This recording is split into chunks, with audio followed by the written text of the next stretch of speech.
Yes. So I just forgot to turn on the recording now. Just check. Like the recording is turned on.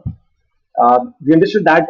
So we went on to understand general terminologies about regression, right? We understood what response variables, dependent variables, the regression function. So what are the different types of regression, right? We understood that largely there is linear regression and there is logistic regression, the ones which are most popularly used, and the ones which are easy to understand, and for those kind of regressions for which most of the statistical packages, right, in SAS, SPSS, R, Python, they exist, right? But nevertheless, there are other forms of regression also, right? Especially the exponential regression, the sinusoidal regression. We saw a very cool video about that sound being passed through water, which produces a specific pattern, right? So it is those patterns which we are looking for in data whenever we are trying to infer something out of it. But linear regression and logistic regression, in my own let's say experience, right? I have used it 99% of the times. I would say that, right? Not all, not 100% of times, but 99% of times in the industry, these are the two kinds of regressions that are always used, right? Then we understood about two important terms about fitting and residuals. Fitting means that you're trying to uh, fit up a regression equation or a regression line or what is called a trend line onto the existing data. And residual is the mismatch between what you are predicting and what actually exists, right? Then we went into understanding that where does the regression, if you want to just understand regression from a very general perspective, not mathematical, not any from business perspective, what journal regression looks like, right? Uh, we understood that regression is about finding relations between more than one variable. It means at least two variables needs to exist to find a relation between the two. In all of the analytics which we have done before, right, it was always about finding patterns in just one column, right? We were never exploring the relationships which existed between more than one variable. So this is the link that we were hoping to find out. That is there a link between income and the place where a person lives in, and so on and so forth, right? Then we understood that broadly the two kinds of regression which there are, right, linear regression and the logistic regression. The difference between the two is that the linear regression, the response variable is supposedly continuous in nature, right? Continuous in nature means the data which is not really categorizable in some specific, let's say, groups. Okay, so but the good forms of linear regression might include, let's say, the amount of let's say the cost of a product, the salaries of individuals, or let's say the maybe even weather conditions, or the temperature outside. The logistic regression on the other end, right, deals with that kind of regression where the number when the response variable, right, the outcome variable is categorical in nature. And categorical in nature, we mean that the variable can be grouped in, at least two groups, right? So if you're trying to predict, let's say gender.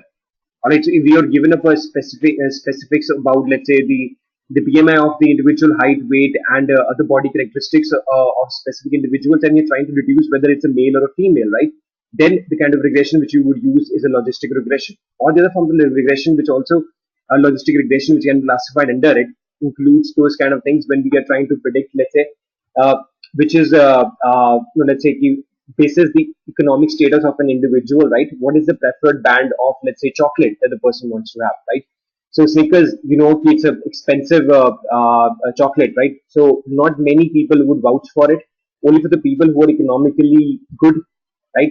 I know here everybody can still, right? But still, a 40 rupees chocolate, it is not something which everybody just goes around, let's say, shop and buys it, right? Most people would go for something smaller.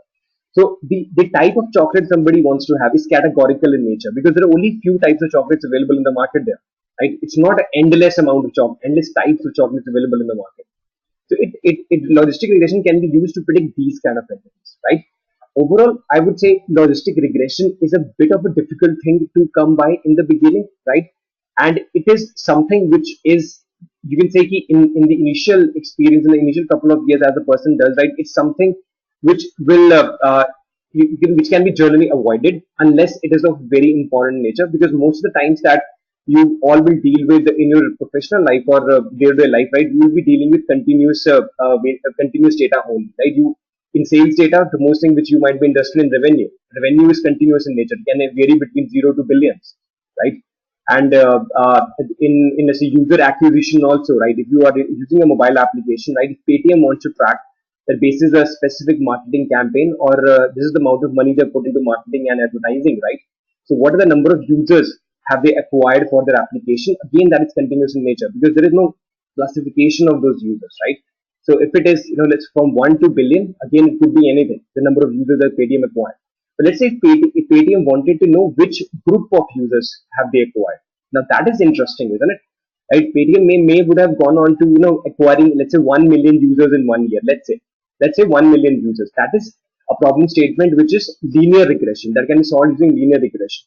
Okay? But what if they wanted to know which category of people have downloaded the application? By category, what I mean is, let's say the low income status, the medium income status, or the high income status. Now, in business, we all know, right? The high income status individuals, right, are far more important as to the low paying ones, right? So there's no, let's say, discrimination or anything over here. It's just that the higher economic status comes with higher purchasing power, right? And every business wants that their business is, let's say, is open to the high end individuals who do more, let's say, very large purchases over there, right? So if they want to know which category of users, right, have they acquired or how should they acquire it, that is a logistic regression kind of a situation. That can be solved using logistic regression, not linear regression. All right. Then we went into understanding the ground level mathematics of linear regression. We understood that it is largely this y is equals to mx plus c. Those green color sheets we used to have as kids, right, in school. We used to draw those dots and then connect them using the lines. That is pretty much falls under the domain of the linear regression. The logistic regression, on the other end, right, it's a bit more, let's say, high school mathematics type of a thing, right? Logistic regression, the word logistic comes from this log it function. This whole thing is called log it. This log it is described as log of p divided by 1 minus p. And p here is the probability. P is the probability that one of the categories of those categorical variable, right, will show up in the outcome. All right. So in this case, the Paytm example which I was giving to over here, right, using the categorical, using the logistic regression over here, this P will represent what is the probability that the higher end individuals, right, can be acquired using existing marketing or advertising efforts made by Paytm for their application. This P will tell the probability of getting it. And usually we would also want, right, that the probability is certain in nature. And when I say certain in nature, obviously I will discuss more about logistic regression in this session also, right? But the certainty, when I say that, how would you describe the let's say the problem statement in this case? So try to phrase what I'm just saying right now. So when I say I want to acquire high-end individuals, okay, high-end individual, that is what I want to acquire. So in a way, I am saying that the probability of acquiring high-end users has to be 1. Right? This is what I'm trying to deduce here. Probability of 1 means yes, it will happen. That is what I'm trying to say here. The high-end individual probability is equals to 1. So in logistic regression, you decide what is the probability that you want to, let's say, have for a specific category of a categorical variable, right? And then you go by doing the logistic regression. So we will use this example in one of those. It's a relatively easier example that I'll show you about logistic regression. It deals with the marks obtained by individuals in, let's say, in a specific examination, and then we will see the relationship over there. So linear and logistic regression, right? Then we went into understanding differences between linear and logistic regression, right? From the real life nature and other things. Then lastly, it was about the how does SAS can be used to do the linear and logistic regression over here. All right. So yeah, so this is pretty much the case. All right. This session, right? Let me just specify the context of this session, how this session is going to roll. So in these 3 hours approximately, which we have right now, right? We will go into understanding the EDA part, which is exploratory data analysis, which needs to be performed before you begin with linear logistic regression. It is not really a mandatory requirement to perform the EDA, but it is largely advised. I have never seen anybody not doing it. But if you are let's say champ already, you can skip doing it. But EDA literally tells you about what the data set is all about. Let's say in this case, right? What the whole thing is. In the second hour, right, we will get into implementing the linear regression using SAS, and in the third hour we will be implementing logistic regression using SAS. That is what we will be doing it. So approximately in the next 1 hour, let's finish off the EDA part here first, right, and then we proceed on to linear regression. All right. ठीक है, तो we already discussed this example about this proc survey select, right? We went into understanding that as we begin with the EDA part here, right, we need to split our data set into two parts, right? When we need to split our data set into two parts, right, it is so that sorry, so yeah, creating a split here, training in the testing data set, right? The split is largely to be used in a way that you train your whole predictive model on one aspect of the data, right? And then you have the opportunity of testing it also on another version of the whole data set. You can do that. So training is a major one. Testing is like the last 1% of this whole thing, right? The last 1% of the whole process of predicting modeling over here. So we understood how we do this, proc survey select thing, right? With all the inputs as you put up over there, it creates up a training data set, and then using proc SQL, we can very easily get ahead with the data test, the training and the testing data set. So right now we have split the whole data set into 700 and 300 observations. You can change this if you want to. You can change this into 800 observations for the 80-20 split, or you can do this for 60-40 split also. Like in this case, because the amount of data is less, as explained to you earlier in the last session, we would go with a 60-40 split over here. The thing which we were discussing last time was about this SRS. What does this SRS mean basically, and how does it influences the kind of sample which will be created in how the sample would be eventually created as we run this procedure over here. Let's a brief points about this. What does the SRS mean here? Okay. So from the first session about statistics, right, I have been emphasizing that statistics is largely the study of samples, right? It is never about the population. You can never access the population because it is too costly, it is too time consuming, and maybe by the time you have, let's say, garnered the opinion of the whole population, right? Maybe the question need not be answered now. So it's like if you're going to take 2 years to ask everybody in Uttar Pradesh who are you going to vote for, right? Maybe in these 2 years, everybody would have already voted. The election would have already been over. So you have to decide onto, the samples of this of a population, which you are trying to form an opinion upon. Okay. Now there are multiple ways available in statistics for doing sampling here. Okay. Now in these multiple ways, the broader classification is in two types. Okay. It's just more like theoretical in nature. You can just like remember this. Just try following this. First, largely is how easy it is to understand this method.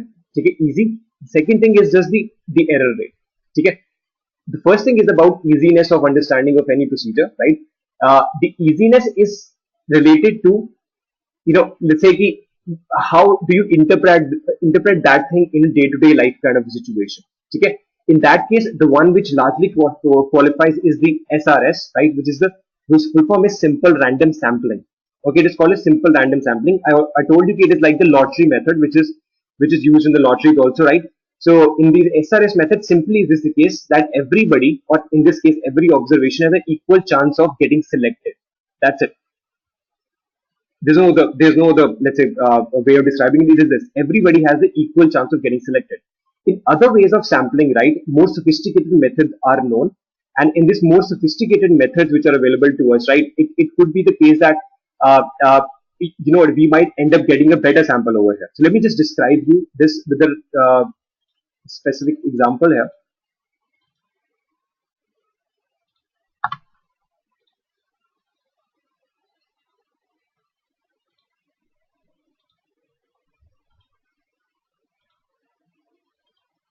Yep, this is the one. Let me just describe it to you. What do I refer to over here, right? So in this specific case, I've just let's say illustrated better in this case. I've just put men over here and women over here, right? This is a, let's say, the population of 100 people. Let's say these are all of the people who live in a town, and we want to now create a sample out of it. For some reason, the town is let's say in a very hilly place. It's not even possible to go to every single place. That town is like in somewhere in Himachal, right? So the whole place is like mountainous, so it's not possible to travel to every like a specific place. So we are just sampling certain people who are let's say available to us. Now, what I want is I want to select 18 people out of this sample. Okay, simple random sampling is like this. Okay, there is no pattern at all. It is sheerly random in nature, right? I just close my eyes and just put my hands on 18 people and say, okay, you are my sample. That's it. These are totally random samples of people. But the problem with random samples is, right now all these blue colored cells which you see over here, right, they are nicely spread across the whole whole data set here, right? Isn't it? They're just like this, nicely spread over here. So some of them are men and some of them are females over here, right? I can push this thing against one more. So this is like sheerly random in nature. But do understand that as I take up a random sample, it is possible that I might end up with a sample which is just like this. Alright, just like this. That it is all females which get selected in that sample. It is quite possible. At that place when I was, let's say collecting up the sample of people, let's say I was just visiting up this mandir in that specific town, and 18 women showed up that day for, let's say, whatever, let's say Karva Chauth Puja, let's say. Let's make it a bit more contextual. So in that case, my sample is only of women, right? So it is a possibility that this might also happen. If everybody has an equal chance of getting selected, right, by sheer luck, by sheer chance, it is possible that only women might come up. Let's say there is a gambling zone available over there, right? It's not that women don't gamble, but let's say men gamble more in that specific town, right? And only men get selected. Only and only men. No matter how low the possibility of this happening is, but there still is a possibility that this might happen. Or that there is a possibility that this still might happen. Now, this creates a problem with SRS. This is the major drawback of an SRS is that no matter how low the possibility, right? If you run this proc surveys like let's say a million times, and unfortunately you were to pick up let's say one outcome of this, it will have at least once, right? All females or all males or very bad distribution of this. The problem with this kind of sampling is that what is the kind of opinion that you will generate out of this? Think of it. Like in this case, if men are asked, if the question which I'm trying to ask these people is, let's say, is gambling good? Let's say, if this is the question we're trying to answer, all men are going to say yes. Right? So it's a biased sample. All men are going to say yes. So if the newspapers, as what we publish in that the next day is that in this specific town, right, gambling is a good thing, right? But understand it was only being done on 18 people. 18 people only, not the whole population. The population which contains still 82 individuals more, right? They might say something else about gambling. What about the rest? All of them say gambling is bad. It's a very good possibility of this thing happening. So in statistics, right, like I told you, the target is always to sample the population, try to answer a question using that sample only, and then say the whole population will also say the same thing. It's the same thing with opinion polls, the same thing with exit polls. In opinion polls, sample is taken out of the population. You ask them who are you going to vote for, and then it is said that this is the sample which I've collected, right? The whole Uttar Pradesh will vote like this. This is what it is said now, right? That is the statistical output which you were hearing on news channels at that point. So this is the problem with simple random sampling, that you might end up with, let's say, a very biased result in the end. This is the problem with SRS. But this is a very easier way. This is the easiest way of doing it also. Other ways of doing it, right? There is a great, you can say, a knowledge barrier of understanding them. If you tell a random person, if you let's say tell a random person in the organization, yaar, mujhe probability sampling karni hai. I need to do the probability sampling in the organization so that I can garner an opinion that whether our managers are doing good or not, right? So nobody would understand probability sampling, how it is done. But if you tell them to randomly select, go to the cafeteria, find the first 18 people who come to the cafeteria and ask them. It's a random selection which you are doing over there. Anybody can show up, right? So SRS is very easy to understand or apply over there. But the thing with probability sampling which comes up here is probability sampling takes into understanding that what are the differences in the population. Okay, understand what are the differences in the population. We're not going to discuss about probability sampling in SAS because it's an extensive topic to discuss, but at least we can decide on to how it is done basically. So the differences in this population is sheerly of gender.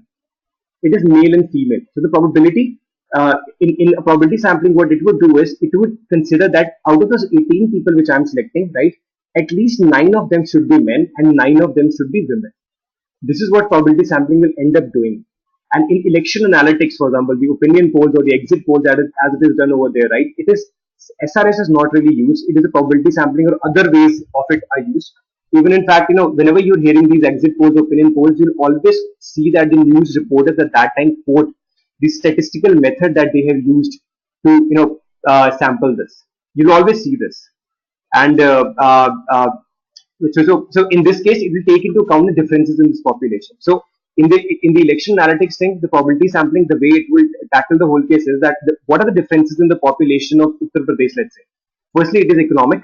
the right away thing. There are very rich people, there are very poor people, and there are a large chunk of people which lies somewhere in between. Right? Then there is definitely a differences of gender also. Then there is a differences of education level also, right? Because all of these factors do influence the voting behavior, isn't it? So they want to make sure that everything which influences the voting behavior, right, is somewhere taken into consideration. So economic status is one, gender is one, then literacy rate, the education level of those individuals is definitely one of those things. Or uh, let's say the this is the kind of development which has happened in that specific place already. That is also a factor, because if let's say in specific part of the Lucknow, right, a lot of development has taken place in a certain society, so everybody would say, yeah, इस बार ये सरकार ने जो किया है वो ठीक किया है, and everybody has done good with all of us. So there's a difference in, let's say, a lot of factors which might eventually impact the person, right? So probability sampling, right, will consider all of these factors, right? Not one, but maybe 10, 15, 20 of them, and then try to formulate a representative sample. This is what is called representative sample. Representative sample means that when these election people go into Uttar Pradesh, they'll probably select 1 lakh people. Those 1 lakh people will be from all walks of life. They will be illiterate, so they will be very literate, right? They will be rich, they will be poor, right? They will be, let's say, some PhD level people, or maybe some, not even, let's say, 10th pass people. There will be a lot of those differences. Probability sampling will, let's say, factor in all of these things over.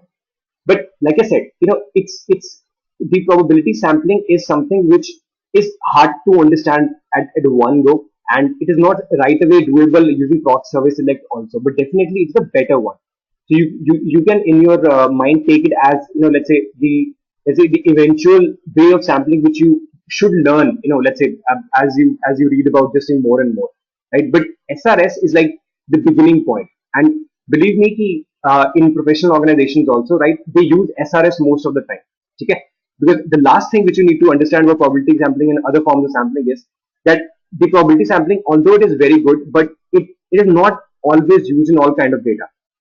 So in terms of elections, right, definitely probability sampling is a good one.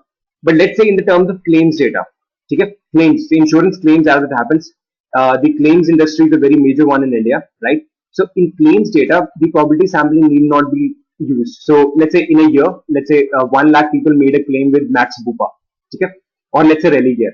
On with Rally Gear, 1 lakh people made a claim that there was an accident of their, let's say there was a disease that they had acquired, right? So they wanted to just make a claim out of the whole thing. So in this case, if I ask you to select 1,000 people, 10,000 people, okay, from this whole population, so that we can analyze them in this case. So, you would straight away go for the SRS, because the claims here, right, the claim amount is not really dependent upon gender, is not really dependent upon education level, it's not really dependent upon anything, right? So the person acquired the disease and that's it. That's it. The person had cataract. It's an age issue. Or let's say the person contracted diarrhea, right? It's like, it's just like a normal eating issue. You don't really factor that information anywhere. Alright, so SRS, believe me, it will be used many number of times, right? Whenever you will be doing this analysis on your own also. But understand the probability sampling, right, is the king of, you can say all of the sampling methods, right? And it's when everything else fails, then probability sampling is used. Okay, all right. So, so this is the case about probability sampling and SRS over here. So the SRS here, like I told you, it will produce a very nice output over here. So let's produce the training data set. So we have the training data set produced, and let's produce the testing data set here also. So now we have 400 in the testing data set, and we have 600 in the training data set available to us, which we can analyze and go by further. Okay, let's start the proper EDA analysis right now, explorative data analysis of what really is the case with this data set. So this combined data set is the one which you just right now split into two parts. It has 3 columns: the ID column, the X, and the Y column. And now the whole information is split into 2 parts: the training data set and the testing data set over here. Okay, now the EDA part here, right, exploratory data analysis, as we begin with, right, is going to have the same kind of things which you have done till now.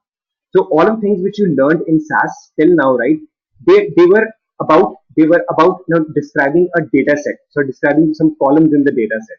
So they all come together in this EDA part over here.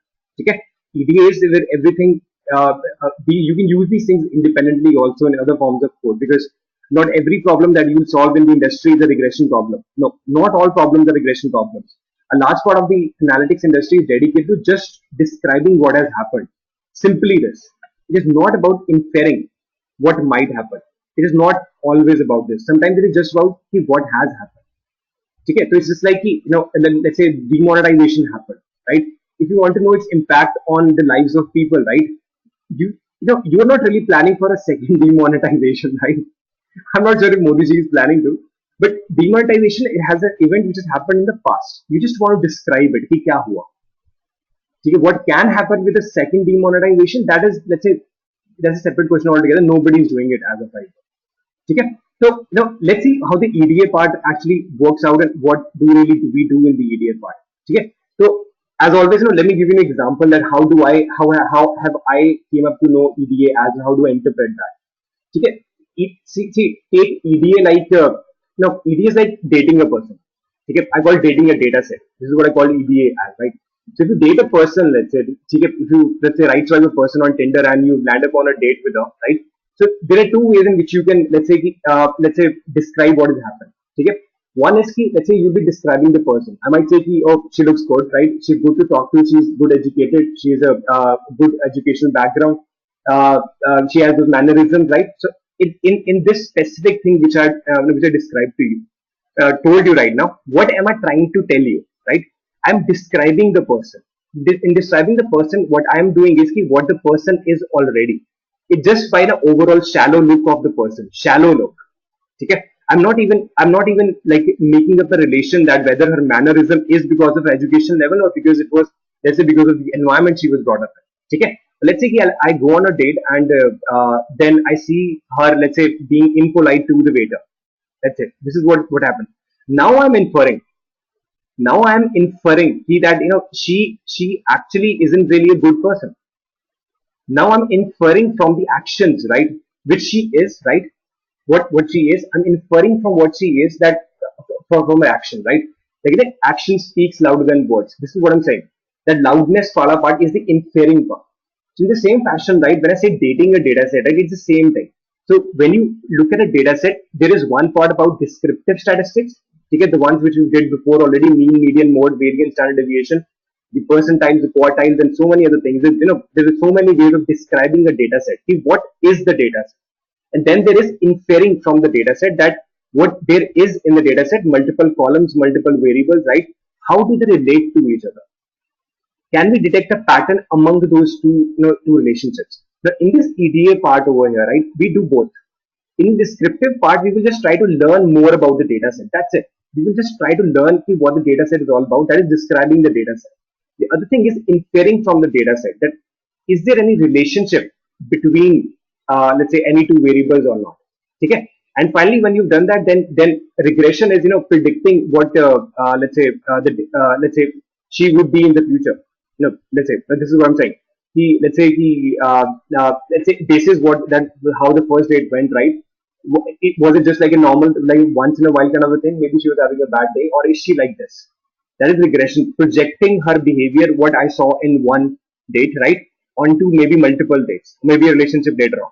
In the same fashion, regression is the descriptive statistics have been done, right, and let's say the inferential statistics also kind of done, right.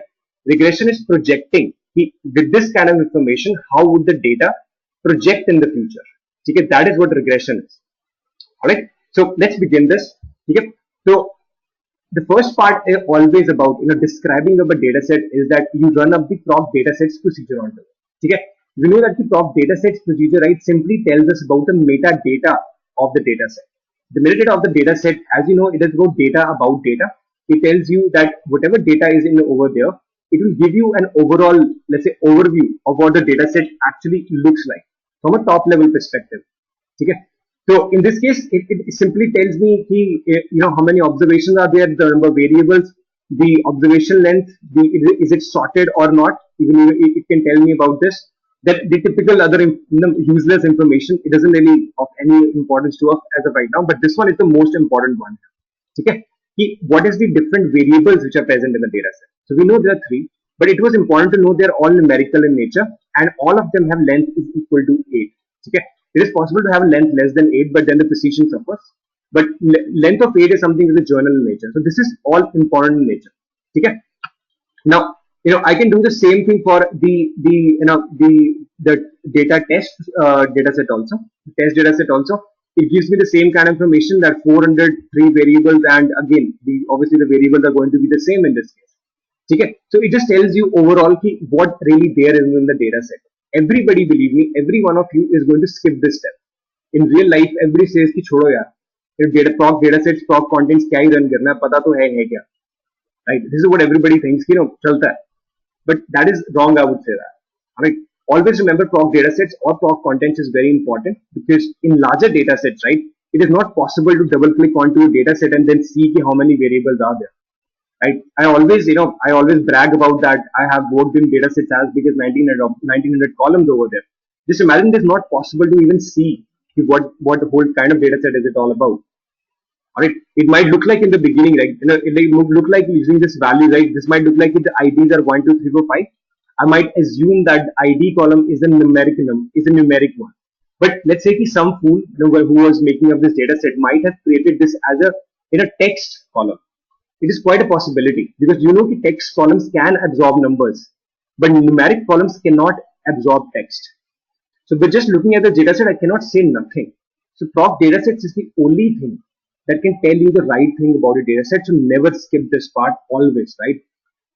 Okay. I asked this thing in all of my interviews also, right? I asked them to write the EDA thing, what typically things, if you don't say proc data sets, wahi pe khatam ho jata hai. Right?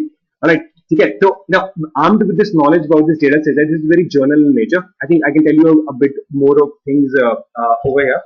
Right? There are a couple of more information available to us, which is the sorted one. Sorted information will tell you whether it is required by you to rerun this proc sort procedure if required. Right? Do you really need to run the proc sort procedure, or is it like, okay, it is already sorted? Because in larger data sets, right, the amount of time it takes to sort up a data set again may be quite huge. Or in, let's say, recent version of SAS, it won't really sort if it is already sorted. It's a kind of an optimization thing which you have done over here. This thing is quite important, called indexes, though it is let's say out of syllabus, out of courseware. But indexes is something which is quite of a, let's say, speed optimization thing which is available to us in SAS.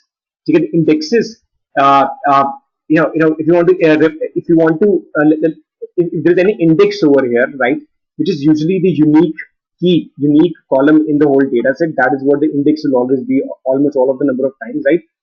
What you just need to remember as a rule of thumb is that with indexes, the column which is an index, right, you can perform any operation on this column with maximum speed. So if you have an index on a specific column, you can literally decrease the running time by maybe 100 at max. Okay? So by indexing, if you want me to give an example of what indexing will look like, try imagining visiting this medicine shop sometimes. Okay? So you visit this 98.4. I don't know if it's a chain available across India, but in Delhi at least it's a very popular chain. 98.4. It's a pharmacy shops over there, right? So you walk in there, right? You must have seen how do they lay out their whole pharmacy shop over there, right? So they have these boxes, right? They have these boxes placed where they have written the capital letter to what begins. So this is the P box, this is the, let's say C box, this is the D box. So all medicines beginning with the letter D are placed in that box. Okay? And all of the medicines beginning with, let's say, S are placed in the S box. And then they go by searching up these tabs in that specific box only. So if this ABCD kind of a thing which they did with the boxes, that is what is called indexing, because they made their life easier. So in this case, imagine the person who is going to give you the medication, right? If he has not done the indexing part, think what would happen. So he will have all of the medicine placed, let's say somewhere near him in a sack. Okay, a huge sack where all the medications have been kept. And imagine he going to that sack and trying to find out where that specific medicine is. It will be a very extremely bad task. So in this analogy which I gave you, this person is SAS here. If SAS has to go by finding every single row which you which you use in your data set. Let's say you're using the where condition and you want to find out only those individuals with age equals to 14. Right? If there is no index, SAS has to do overtime to find that rows which have an age value of 14. But if you have an index on age, then SAS would have already put up those indexes. the age is equal to 12 begins from this row. Age is equal to 13 begins from this row. Age is equal to 14 begins from this row. So it immediately goes to age is equals to 14 one, and then gives you those results very fast. Okay, the speed will not be apparent in smaller data sets, right? But the bigger data sets of the order of millions, right? You will see the impact of using an index is huge. Okay, so either it is advised you create up an index, or if there is an index, use that index to maybe do most of the manipulation which you really want to do. But unfortunately, right, this specific thing is out of bounds right now. It takes a considerable amount of discussion we can't discuss. But if there is an index, use all of your operations right on this specific index. It will be very faster. Okay. So having described the dataset using proc datasets, right? So now we just want to move on to the proc frec and the proc means analysis. Okay. Now, as I run the proc frec and the proc means analysis, right, there has to be an intention. Like with proc datasets, we knew what we are doing, right? We are trying to find out the metadata of the dataset. We're not interested in knowing what data is over there, right? We're just interested in knowing what kind of data is there. Alright, using proc frec and proc means, right? We're trying to find out in the dataset, the data which it has, right? Trying to find out any relations or patterns within that specific column only. Okay, so when we run the when I will run the proc frec analysis over here, okay, on this training data set, right?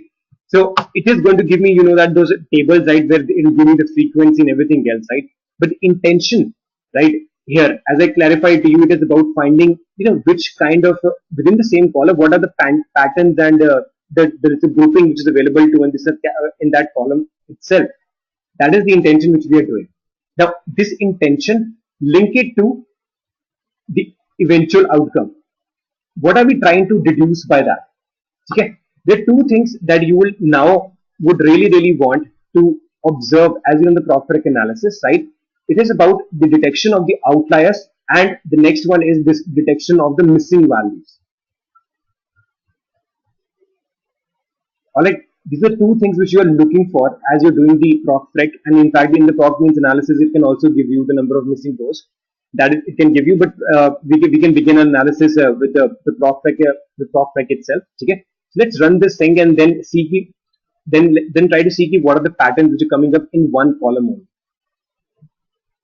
Alright, so this proc frec was quite obvious, right? I use a table statement on both of these variables. I'm not putting a star in between them. I don't want a cross tabulation table. I just want individual tables for X and Y here. So just look at the results which come here. So in this whole result which come here, right? First is for the X variable, right? And the other one would be for the Y variable here.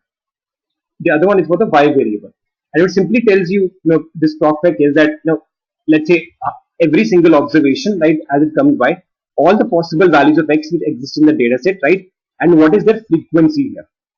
So in this frequency here, right, you can see firstly there are a large number of values available to us here, up to 100, okay? And some of them occur more number of times, and some of them don't really occur, let's say, more than one itself, right? That is what it is telling you. But we do know there is some sort of a in our data set, right? To an extent, there is a pattern, right? That a lot of values are clustered near a point on x-axis. So for x equal to 2, there will be at least 5 points, right, which will have a value of 5, which will have an x value of 2 over here. So we can know this is going to come up as a very close dots near to each other. That is what it's going to look like eventually. That's what it's going to be. On the other hand, right, the y column, right, we see that its value is firstly negative in nature also, right? It begins with almost every single one of them is 1. There's not even a single thing which we have found it over here, right? It's not strictly 1 here, right? Not strictly. And you can scroll it towards the end of it, and in this case you can see there is nothing like you can say none of the columns, so none of these possible values which you see here, right, had occurring more than once. Simply, this is just the inference part over here. Now if you remember, when I ran this thing last time, right, in the training data set, we got really an outlier, right, which is skewing up the whole scatter plot which we were going to draw here. Now I'm pretty sure that thing here, that the outlier here in this case was in the test data set, because these observations are randomly chosen, so they could have either gone in the training data set or they could have gone in the test data set. So let's run the same thing on the test data set also over here. Okay, let's see For the X, it's a pretty much similar kind of a pattern. Now we see something. Wow, I mean, from 1 to 100, right? That is was smooth. Then suddenly it is 3530 is X value. This is a big jump. This is a big jump. This is what is called an outlier. It doesn't look like any of the other value in the whole series as what we see. From 1 to 100, right? 3530 is way out of bounds. It is 350% more than the largest value. It is way out of bounds. Now, these are the kind of culprits, mostly which make the analysis look bad. And this is the reason you do the ADA, to early detect these outliers and remove them or treat them, as we would say. Okay, to treat them as they come by over here, and we can now look at the y's value also, and you can see there is a frequency missing is equals to 1. It also tells you there is a one missing value which is available to us in the y column. Okay, and since I know the data set, right, I prepared it, so I can tell you the missing value is for this 3530 value. Okay, I can tell you that before we actually see that. Okay, but the overall we have found out that there is a nice healthy mix of the data in the training data set and the testing data set. In the testing data set, there is an outlier which is there, right? And in the training data set, there are specifically no outliers as such. With all the data, pretty much aligns next to each other. There is nothing like outlying over there. Okay, so एक बारी just let's see how does it actually looks like these things. Okay, how does the training data set looks visually to us? We can even have a look in the whole thing. Okay, so in SAS, right, the procedure which is used to make up the charts there, right, it is called the SG plot procedure. It is used to make up the charts which Excel does, by default by pressing the button. In SAS, you have to write code to make all of these charts. There is no as a click or anything mechanism which is available to us over there. Alright, so proc SG plot, as we will run this, right, it takes in these simple input parameters. In the data option here, you simply write the name of the input data set which is coming here. Okay, and in this scatter plot, right, in this you write the word scatter, which is like the kind of plot which you want to make. Then in front of the x-axis you write, right, this capital X means on the x-axis what is the variable that you want to plot over there, and on the y-axis what is the variable which you want to plot over there. Okay, so I'm going to do this thing for, let's say, just a scatter plot and see how does the results look like. There you go. Isn't it serene to look? This is so serene. This looks like the pattern which we were expecting for. This is an ideal candidate for a regression analysis. You can see, as an example which I gave you last time also, try to move away from the screen right now, right, and try to look at this line from a distance. This will look like almost like a line, straight line, if you look at from a distance. And this line thing is what is linear in nature, and that is what we're trying to let's say form a regression equation out of. Okay, we're trying to imagine, like I showed you last time, that there is this hypothetical line here, right, which goes somewhere from like this. Let me choose a different color here, right. Just try to imagine that there is an imaginary line, right, which goes from this part here, and our purpose is to find out the, let's say, the equation of this line. What is this value of m and what is this value of c here? That is the purpose of doing linear regression in this case. Alright, so this is what the SG plot of the training dataset looks like, and we can drop the SG plot of the test dataset also over here, right? Same kind of criteria which you need to put over there, and when you execute this, you're going to see the outlier. So we know that this also is pretty much like a straight line, but you can see, since the values of x now range from 0 to 3530, so there is some value here, somewhere here, this is 3530. There's a missing value which is placed over here. But since the SG plot uses all the values of x, right, to plot this whole data set, right, this is the reason you are not seeing anything here, but the whole chart is stretched here. So almost all of the data from 0 to 100, right? Let's say this is the 100th point, so it will be concentrated from the 0 to 100 only. But this is not good to look at. This is ugly to look at, and you can't really deduce anything from it. You cannot deduce anything from it, and the regression is not something which you would like to do on such kind of situations without doing anything for this specific outlier which exists over here. Okay, so let's see now what really are outliers, how do they originate, and what you can do about them, right?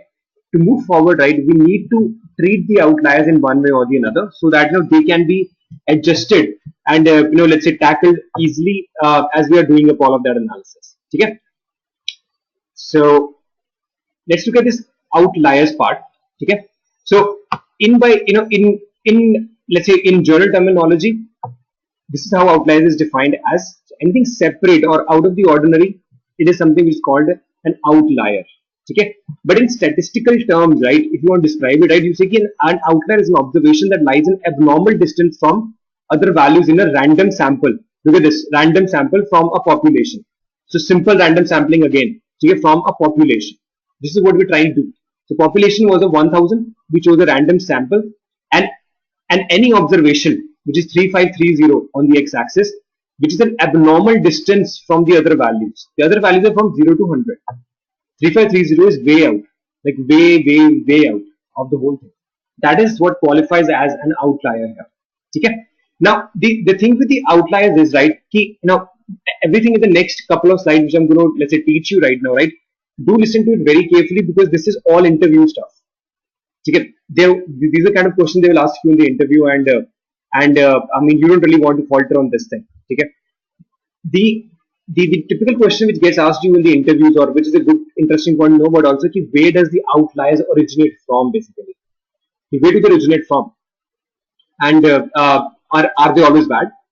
Or maybe they are something good also sometimes. So these are the three questions we will try to answer here. Firstly, it is where do these outliers originate from? That is what we need to discuss.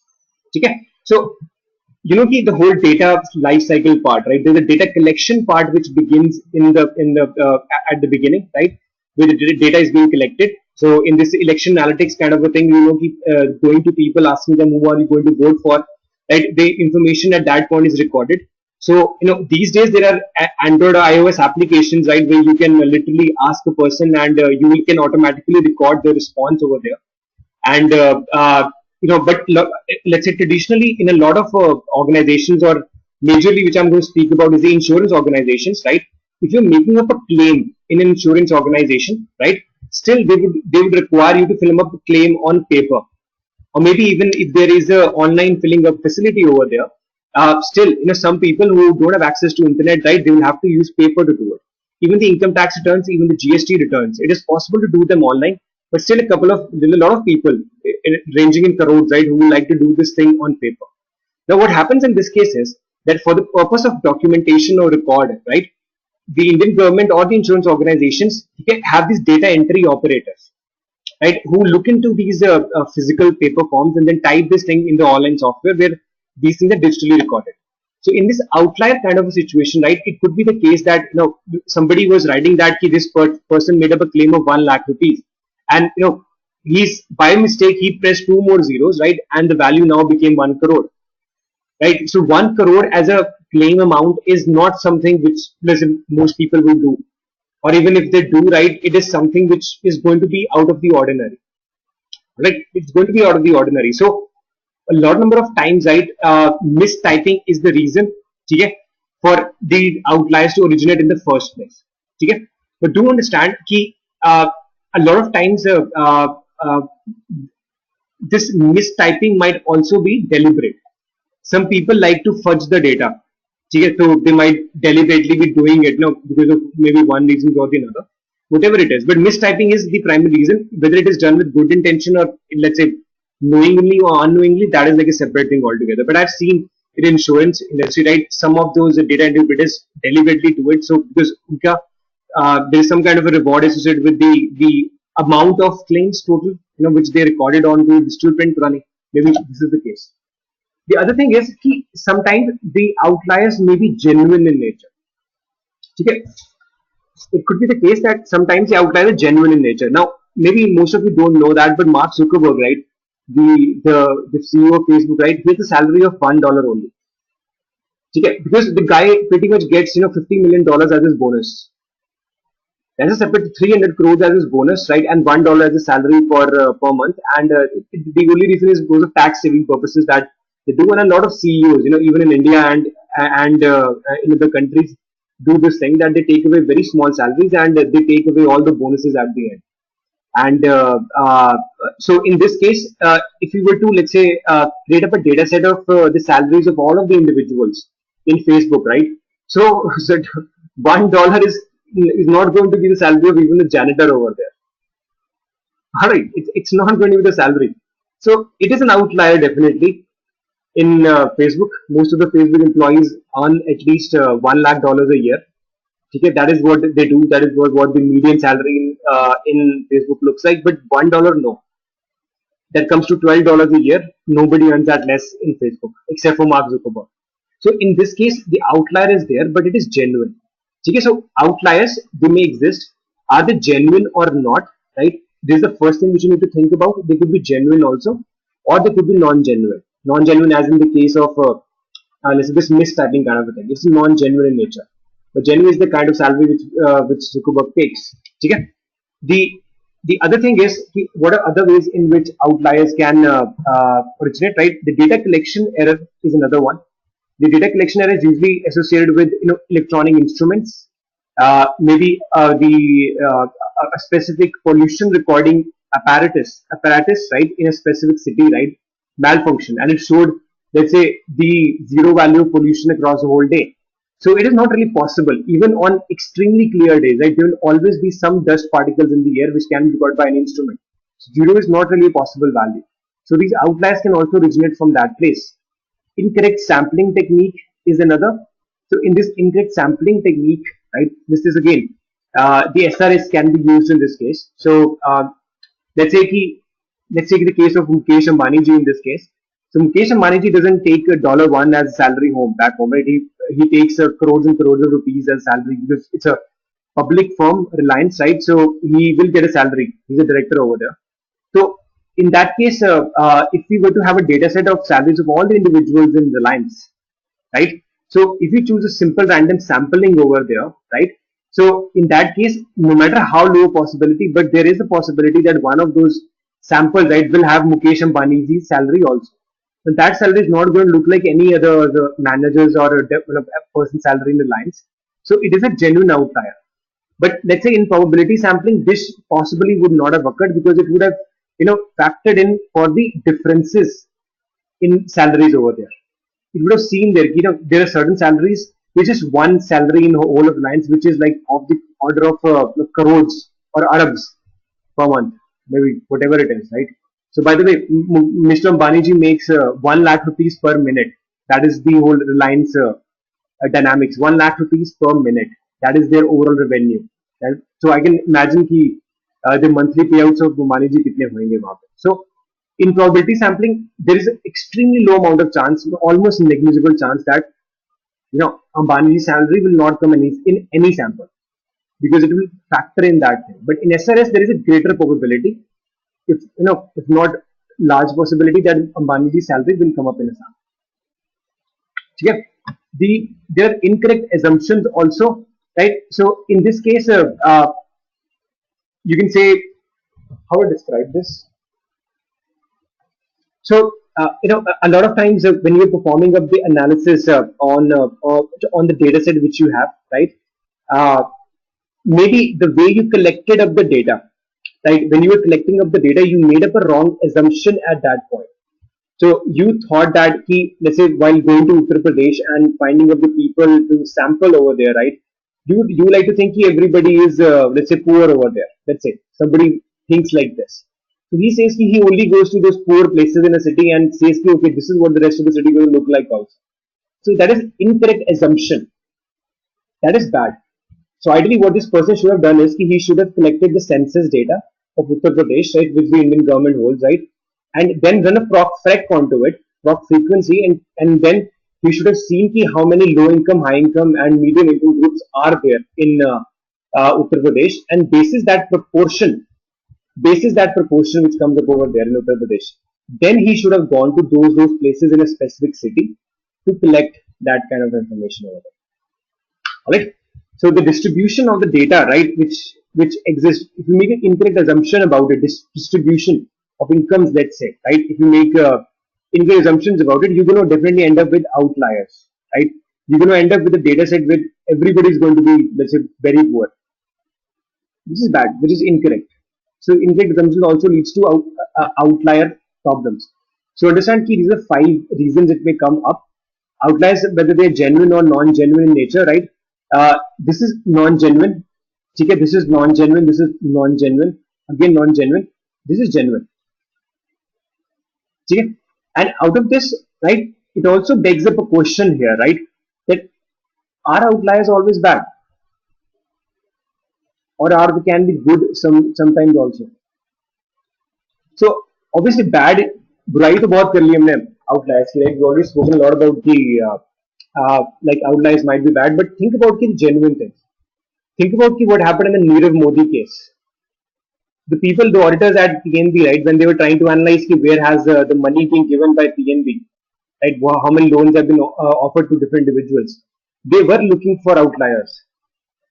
They were looking for outliers, and those outliers were the thing of interest. Fraud is another thing, right? Where extremely high purchase if you make, okay? If you typically your salary is let's say 30,000 a month, right, and suddenly you make a purchase of 4 lakhs using credit card, okay? Let's say we have a credit card that big enough, right? So that is an outlier. Okay, so when that happens, right? So the fraud analytics team, which is sitting there in the bank, right? That is what they are looking at, the outlier. So outliers something are good.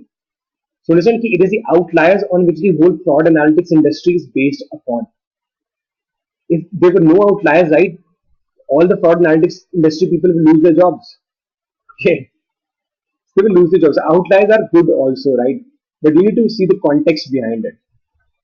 Alright, so outliers could be good or bad. So this is what I'm wanted to show you about outliers. What is the thing with them? A lot of times they are in favor or not in favor. Sometimes they're genuine, sometimes they are not genuine at all. Alright, this is what the whole thing about the outliers is. This is the bundle of things which you get asked in the interviews. I ask them a lot of times. You can see them over there. The next thing which we can do with the outliers is that we've already done this analysis of stock preg. We know what the outliers are. Now, how do we remove these outliers, right? Or even more important is on what rationale or what basis should we remove these outliers? I cannot say what I mean. Let's say I have a value 0 to 100, and there's a value of 200. Now, is 200 an outlier? Can we say this? Well, I cannot just say it myself now. I cannot just say that 200 outlier hai isme. I cannot say it. There has to be mathematics behind it which tells me that okay, a 200 can be classified as an outlier or it cannot be classified as an outlier. What is the mathematics which lies over there behind it that tells us what is an outlier and what is not an outlier? And after we have detected those outliers, right, how can we remove them? That is what we should discuss here in this outlier treatment strategies. Now there are 4 most popular ways in which the outliers are detected. The 4 very popular ways in which they are detected. Again, the difference is how easy they are to understand and implement. When I made this slide deck for everybody, I pretty much let's say was confident that let's say this information will be digestible by everyone. That there will be, let's say maybe some of them. My initial thought process was maybe some people might have background in engineering or mathematics, so it will be easier to understand because these concepts come up in engineering. Okay, but I found out that exponential smoothing and Mahalanobis distance, right, with the previous batches, right, didn't really succeed well. Right, so I've chosen not to explain this, right, in the recent batches, but I'll still describe to you what these things actually mean. Okay, so these are 2 contexts. This is derived from the data mining context, and this is derived from electronics engineering. This is derived. Exponential smoothing is a concept derived from exponential smoothing to smooth the data set, to remove the outliers and whatever over there. Okay, but we will discuss these 2 theoretically, but we will discuss these 2 using SAS. Okay. So what does capping and flooring means? Okay, that is what we need to understand. What does capping and flooring means and how can it detect the outliers and remove them? So in the capping and the flooring technique, okay, the outliers are first identified and then treated based upon the values of P91, P99 and P1. Yeah. Okay. So P99 means the 99th percentile and P1 means the first percentile. These percentiles are the same ones as we spoke about in CAT examinations. 99th percentile means that 99% of the people are behind me. If you are 99%, means you are in the 99th percentile. Okay, the one percentile means that there are 1 percentile of people behind me. So in the same fashion, right?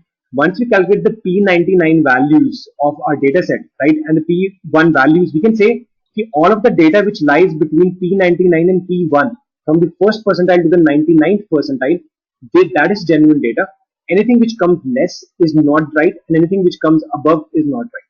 Okay, so let's just see. An example which I can give you about this is, let's say a very realistic example which comes up is, uh, these days the IIT examinations are going on, right? The IIT JEE examinations, right? So the IIT mains examination as it comes by, you must have seen the cutoff lists over there, right?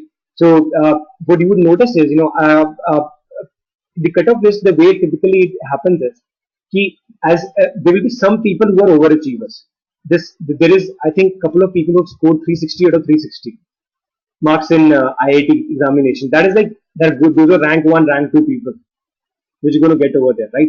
And then there's certain people, right, who have got negative marks in that. Negative marks also, even less than zero. So those people got most of the questions wrong. So there's the reason their marks went down here. Now, unfortunately, as the way it is in the system is in India, right?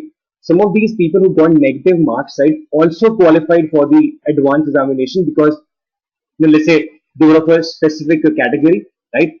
And for that, the cutoff was in negative marks. Imagine that. So a person who could have just gone to the examination, didn't write anything on the examination paper, would have submitted it, would have still qualified for the next level of examination. Imagine. That is what's happening these days. But in this case, from an outlier perspective, understand the people who've got negative marks, right?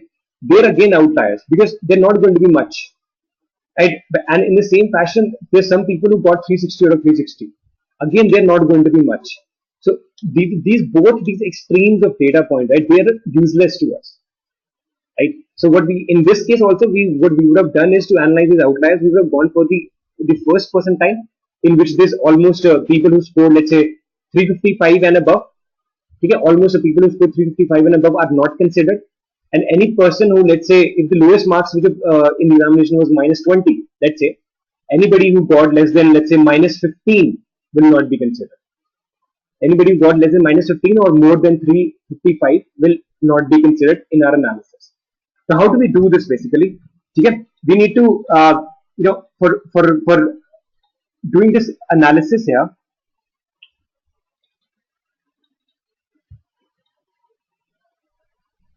uh,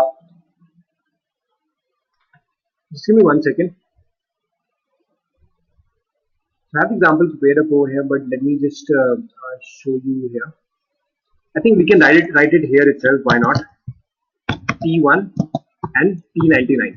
It is that simple to write this thing in SAS. P1 and P99, right? So having done the proc quick analysis, we can run the proc means analysis also on this, right? The description of the proc means the proc means procedure.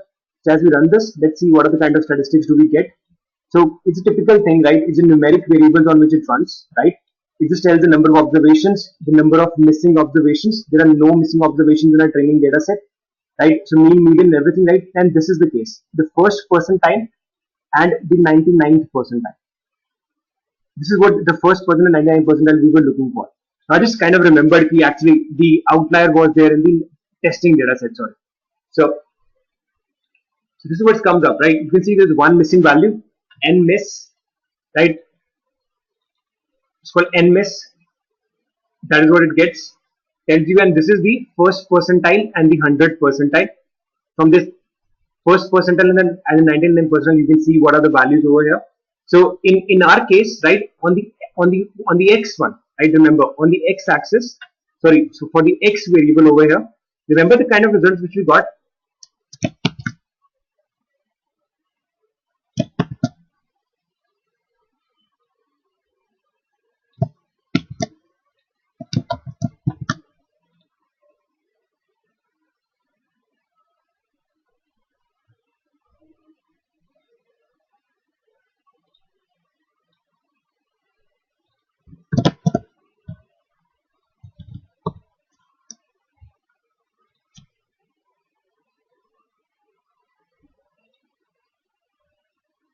So our values began from 0, and they ended up being like 100, right? This was the outlier here.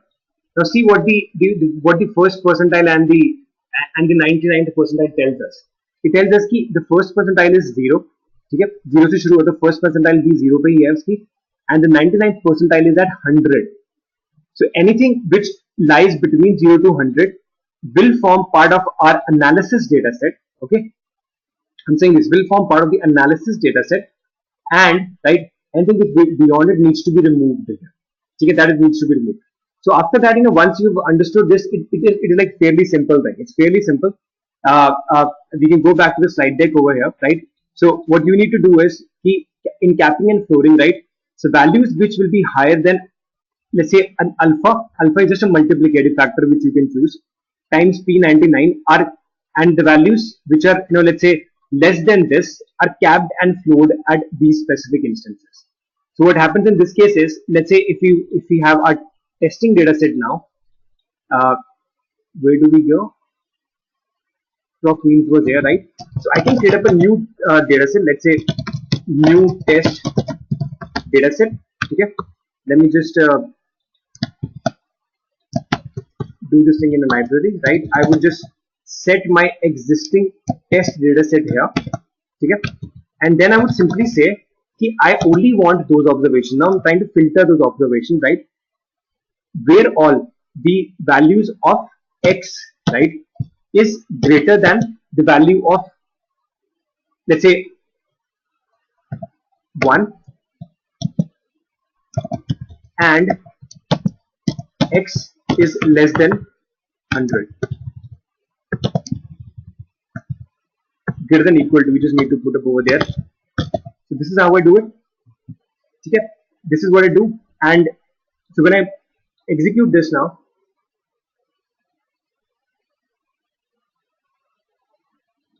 so just look at this.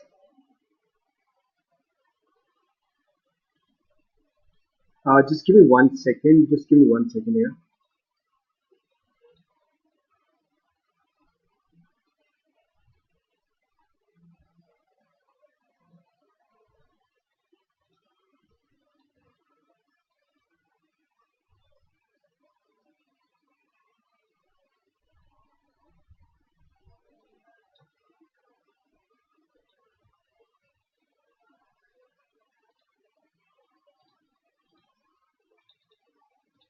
Oh, sorry, my mistake. Actually, that's what I was wondering is why has it came up with 391 observations? Actually, there should be just one observation removed, right? There were 9 of them which were removed. So I just understood my mistake. It should not be 0. The first percentile and the last percentile here was, the first percentile was 0. The 99% was 100. So when I now execute this, you can see that one observation which what's the outlier in this case has now been removed, and I can confirm this using the proc sgplot procedure also after this, that after treatment of it, this new data set which now lies here, and execute this, it comes up right now, isn't it? That with that outlier now removed, you can see now the pattern which pretty much there was in the trained data set also is now visible to us in the testing data set also. The only other thing which you need to remember here is that it is up to you whether you want to use the the first percentile and the 99th percentile as a test, or if you may choose to, you can multiply it by, let's say, any number of your choice, right, to get the maximum number of observations in your kitty. It's like you can multiply this by like 1.5. Choose any number, but let's say still not a very big number. Let's say 1.5, or maybe you can use this as 2. And in the slide deck, this is what I refer to as alpha. Alpha multiplied by beta. Beta multiplied by P1. Alpha multiplied by P99. Means ki over here also, I can choose that, let's say, a multiplicative factor which you want to choose. Let's say 1.2 star. This is what is alpha, and this is what the beta is. These multiplicative factors are not really required all the time, but you can just use them if, let's say, the range in which you got your P1 and P99 gives you very less number of observations. So almost like 50% of data set is now gone, let's say, right? So in that case, it might be just worthwhile to multiply so to broaden the domain here, just to broaden the domain. Okay, so in this case, nothing would have strictly changed because the outlier was really a very bad outlier. So it lied even beyond 120 here, and yet a zero here.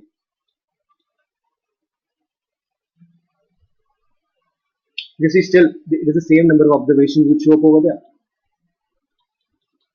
Okay, so you can do this part. All right. The last method which we're going to be discussing before we head out to the break, right? It is going to be this sigma approach here. Okay?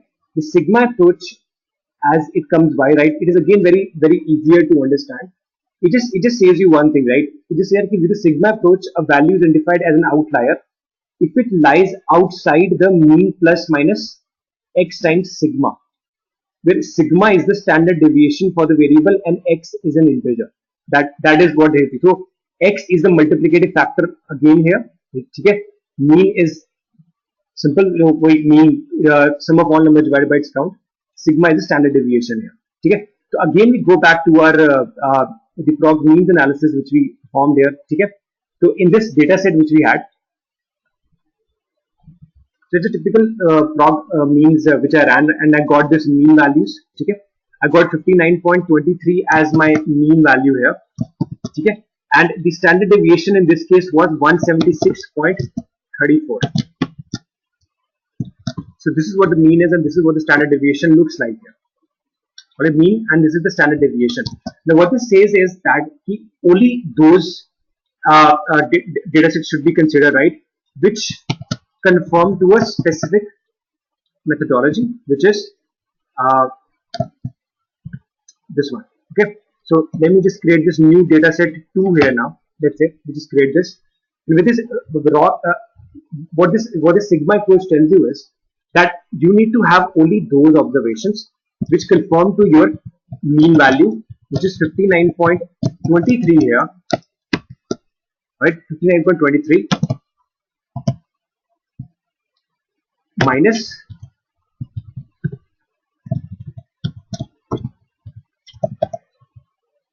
x times standard deviation. Now x, let me begin by choosing it just as 1. Let me just begin by choosing this 1 times standard deviation. Either it should be greater than this, and it should be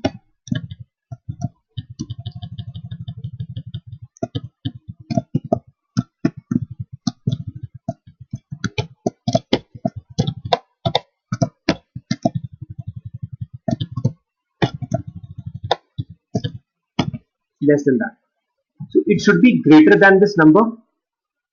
It should be greater than this number, but it should be still less than this number. Alright, simple as that. So just follow this.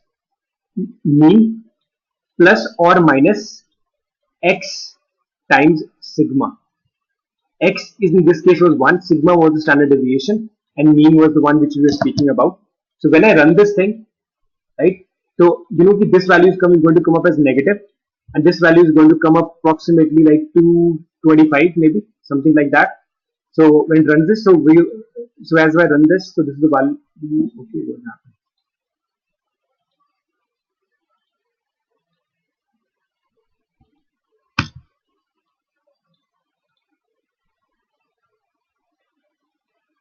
You can see again that one observation which we were looking for has been removed.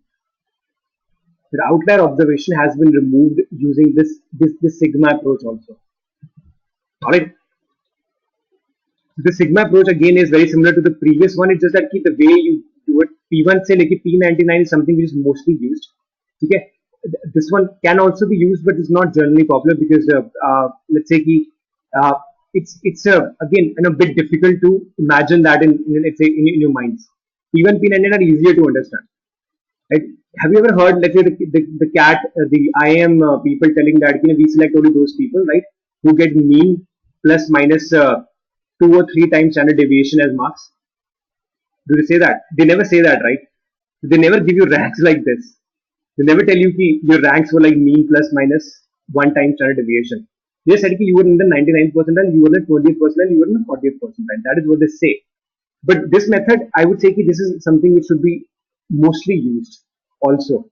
Okay, you can use either of them, whichever one which you want. Okay, so in this multiplicative factor, right, I would advise to just use this multiplicative factor from range of 1 to 4 max. 4 is the maximum value which you can use. So if I use 4 here, right, you will see still it is good that that observation is going to be removed because it was seriously a very major outlier which existed over there.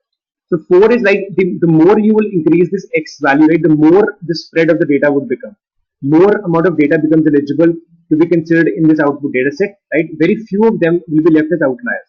If you use just one, right, less amount of data will be considered for putting into this. Okay, it's simple math here, right? But and let's say more amount of would be put into the outliers here. All right, so this is all about the I mean the way you treat those outliers and everything. Okay, it's like relatively quite I believe simple to understand. But now, like as we head out to the break, right? Does everybody gets it till now? सभी को समझ आया? What we've been discussing till now?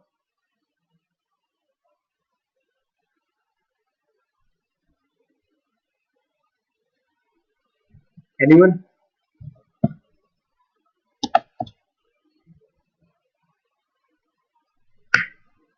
Okay, what about the others?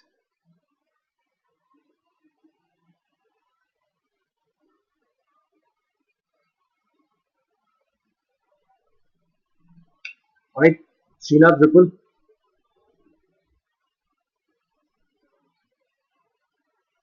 All right, ठीक है. See, it's okay. I do understand. It's statistics, so I mean, it will take some while to get these things into yourself. You need to always understand in statistics. You need to know the intention. Intention is very important because otherwise you're just a let's say zombie programmer.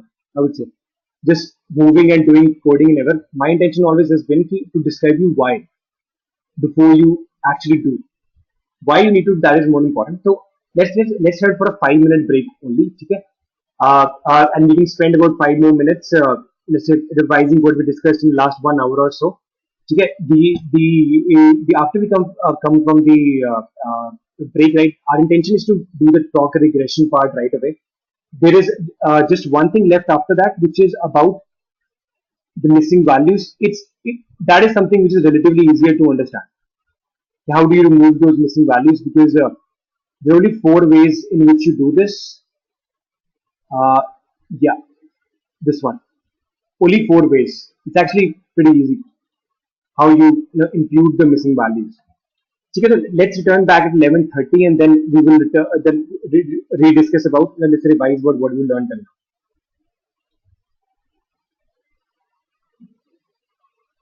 Exactly, Kiru. Kiru, what you're asking is exactly right. When we identified that these outliers are bad, right?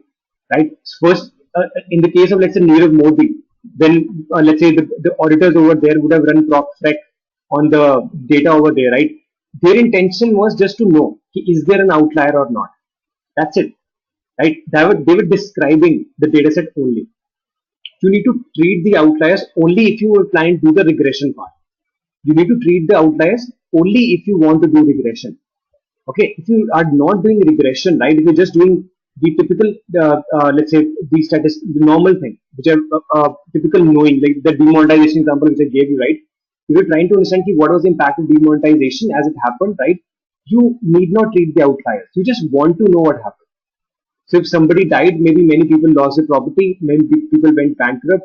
So yeah, you just want to know the numbers, how many of them, that's it. Yes, you always and always outliers are something which you should always keep an eye upon. Always, always you should be over there. All right. So let's return back now. I think five more minutes. Okay, 5 minutes में आते हैं वापस. All right. See you then, Vipul.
Here I'm back.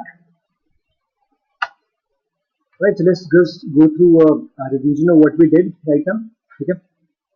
So we began by understanding what this SRS thing actually is. It's a one way of sampling, the simple random sampling. It's a lottery method whose main qualification is that every single observation, unlike in the lottery, every single person has an equal chance of winning or getting selected in the outcome data set. That is what the lottery method looks like. There are other methods also available, right? Like the probability sampling, they are far more efficient, but they're a bit difficult to understand and implement in, let's say, statistics packages like SAS and other things. Okay. Then we went into understanding that what the EDA part is like. We went into understanding EDA is like dating up a data set, right? First you describe up the data set, then you try to infer what is there in the data set, right? And this is that you're going to do the regression part over there. And we understood that when we're trying to describe the data set, right, trying to infer things out of it, then we're looking for certain patterns in the data of a specific column only. And in this specific case, we found out that in a data test, which we have a testing data set, the values of X were a bit in the outlier stage. There was a bit of outliers in those X variables, and those outliers had to be treated before we even begin with the regression part here. So there are multiple reasons outliers may come up. We understood that some are deliberate, some are not deliberate, and sometimes the outliers are good, sometimes are bad. And we also understood that we need to treat the outliers only when we are dealing with regression. Otherwise, if you have found the outliers, good. That's it. The job ends over there. Like in the Nirav Modi case or the frauds case, it is the outliers. Once you've detected, that's it. That's all you want to know. Alright. And then we learned about different ways in which we can do the outlier treatment part over here. The two parts which we'll be discussing is the capping and flooring and the sigma approach here. The capping and the flooring part specifically deals with a way in which we calculate the percentiles of the data set. So all of the values which a data set's column might have, let's say the X column in this case, you divide them into multiple percentiles, which are easily extractable using the means data, using the proc means procedure. And once you have the first percentile and the 99th percentile over there, you calculate it and then you multiply it by these numbers which you can assume by your own self, alpha or beta, and only those values which lie between them are the ones which are considered, not anyone beyond them. And there's another technique called the sigma approach, in which the mean plus minus x times the sigma is used, and that is the one, only those values which lie in between these things are going to be considered, and none of those values which lie beyond them, they will not be considered.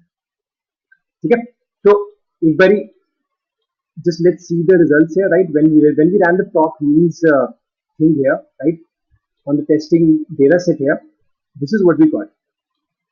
Okay, let's just try to observe what I'm going to show you here. What these two approaches which we use, right? In this case, when we use the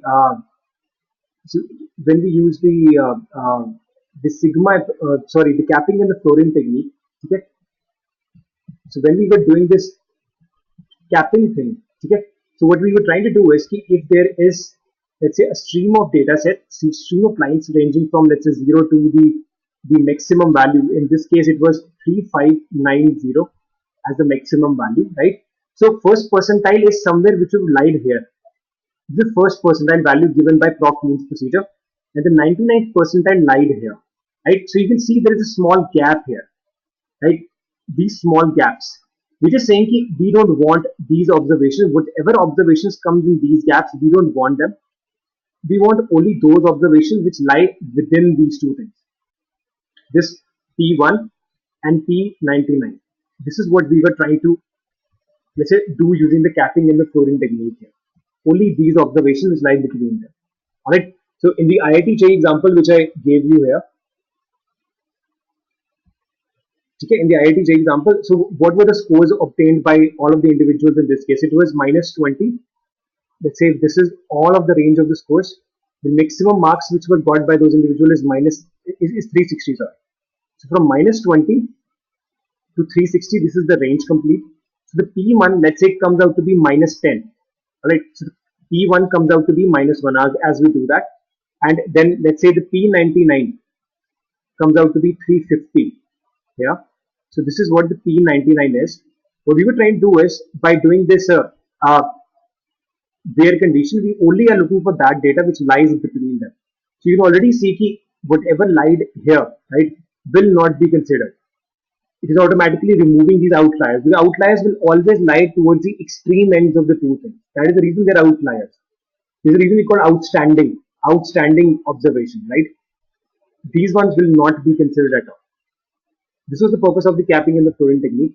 The other one was about the mean and the standard deviation kind of a thing which we were trying to do here, right? So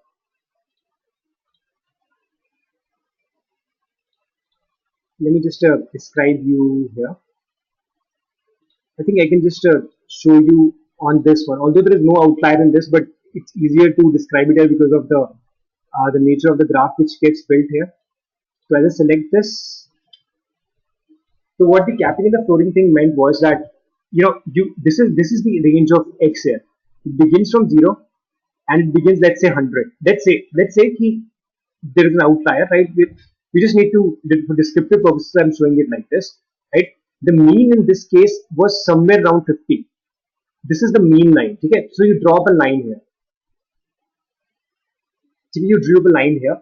Standard deviation, when I did mean plus 1 time standard deviation, when I did that, the standard deviation's value in that case was around 15. As standard deviation was around 176. Sorry, in this case it's not going to be 176. It's going to be a little less than that. So let's say one standard deviation's value comes out to be, let's say, 20. Let's say it comes out to be 20. So mean plus 1 time standard deviation means this is the range, plus mean minus standard deviation means minus 20 means this is the range. So only those observations which lie between this group of x values, right, from these x values should be considered for the eventual analysis. When we did mean plus 2 times standard deviation, so this is 1 standard deviation, 2 times standard deviation becomes this one. So this becomes a range now. Mean minus 2 times standard deviation becomes this one. So only these observations should be considered while doing the analysis. So those observations are beginning, these black dots. These black dots which you see, the values of y here, right? It begins from this, okay? So all of these values which lie on this curve here,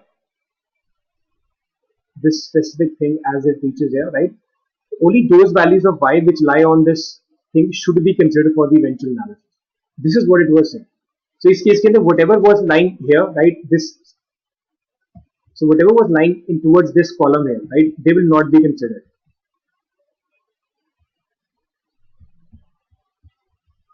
They will not be considered at all. Only the values which lie in between them will be considered. So this is what the capping and the floating the sigma approach told us about this. So does it now makes any sense to all of you? Are you people able to understand it?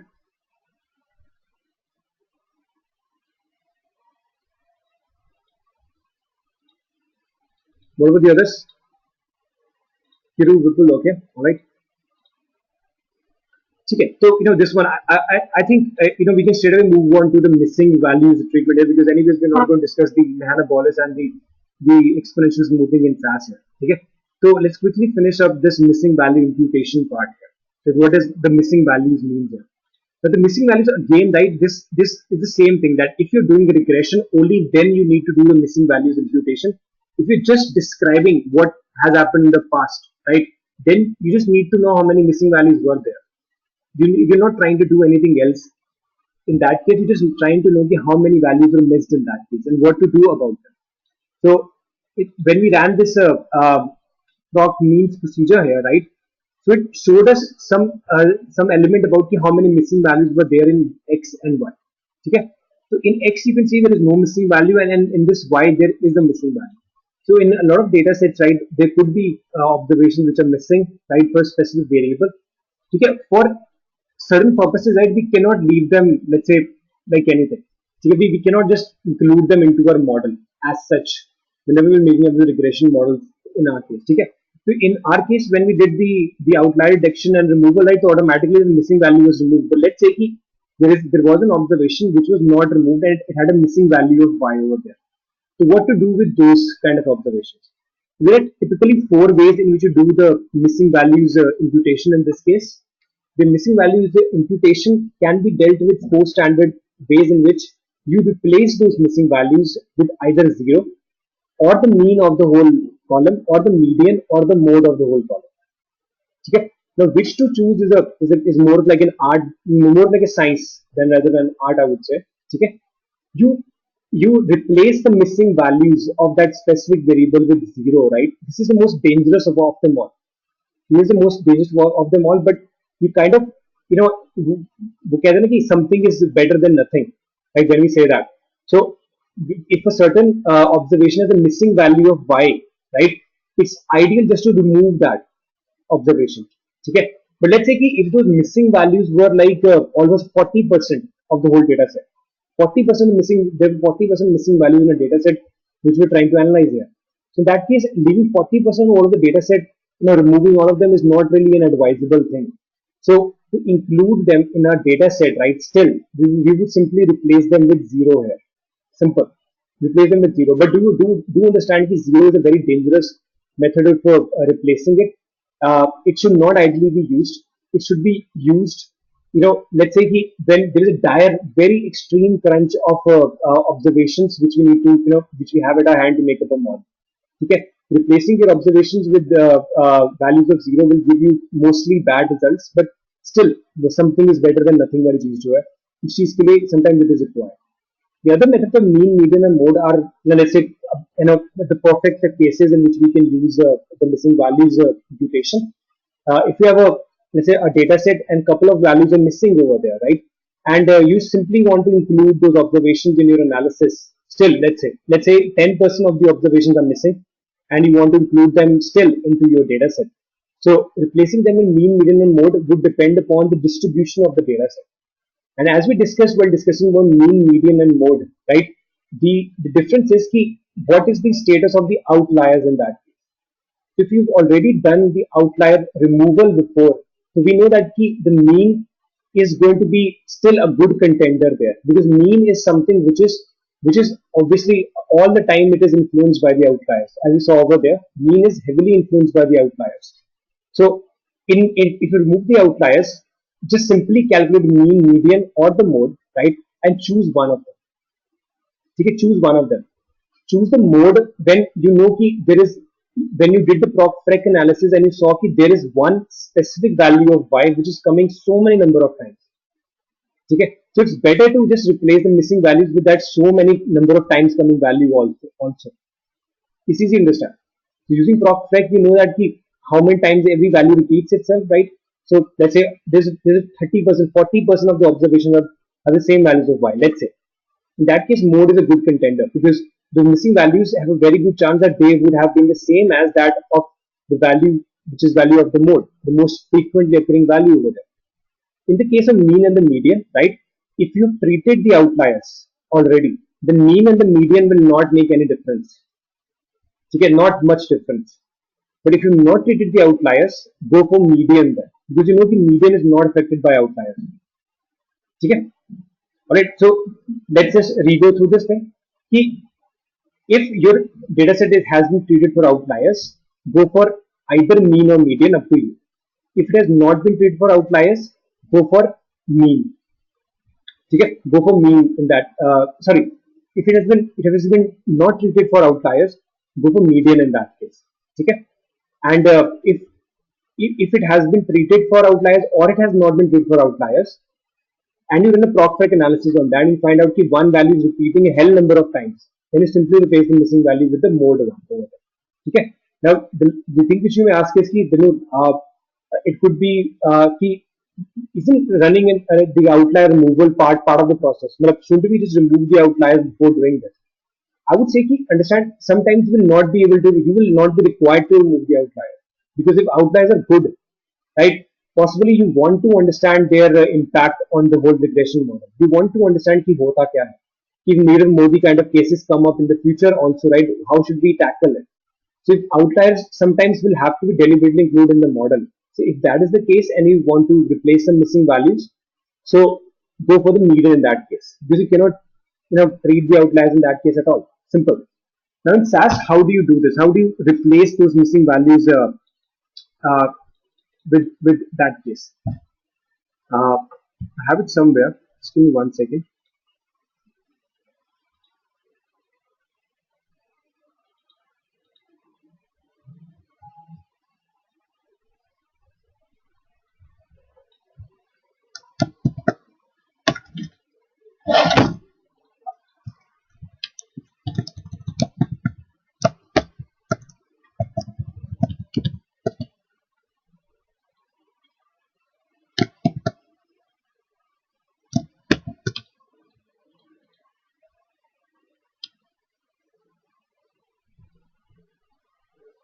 Yeah.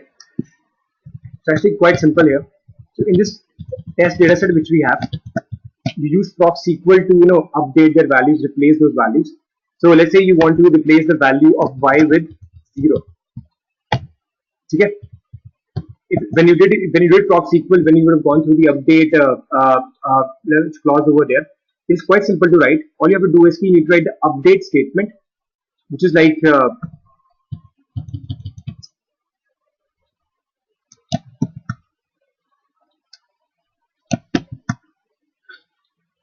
using the update statement here, right? Write the name of the data set in which you want to do here, right?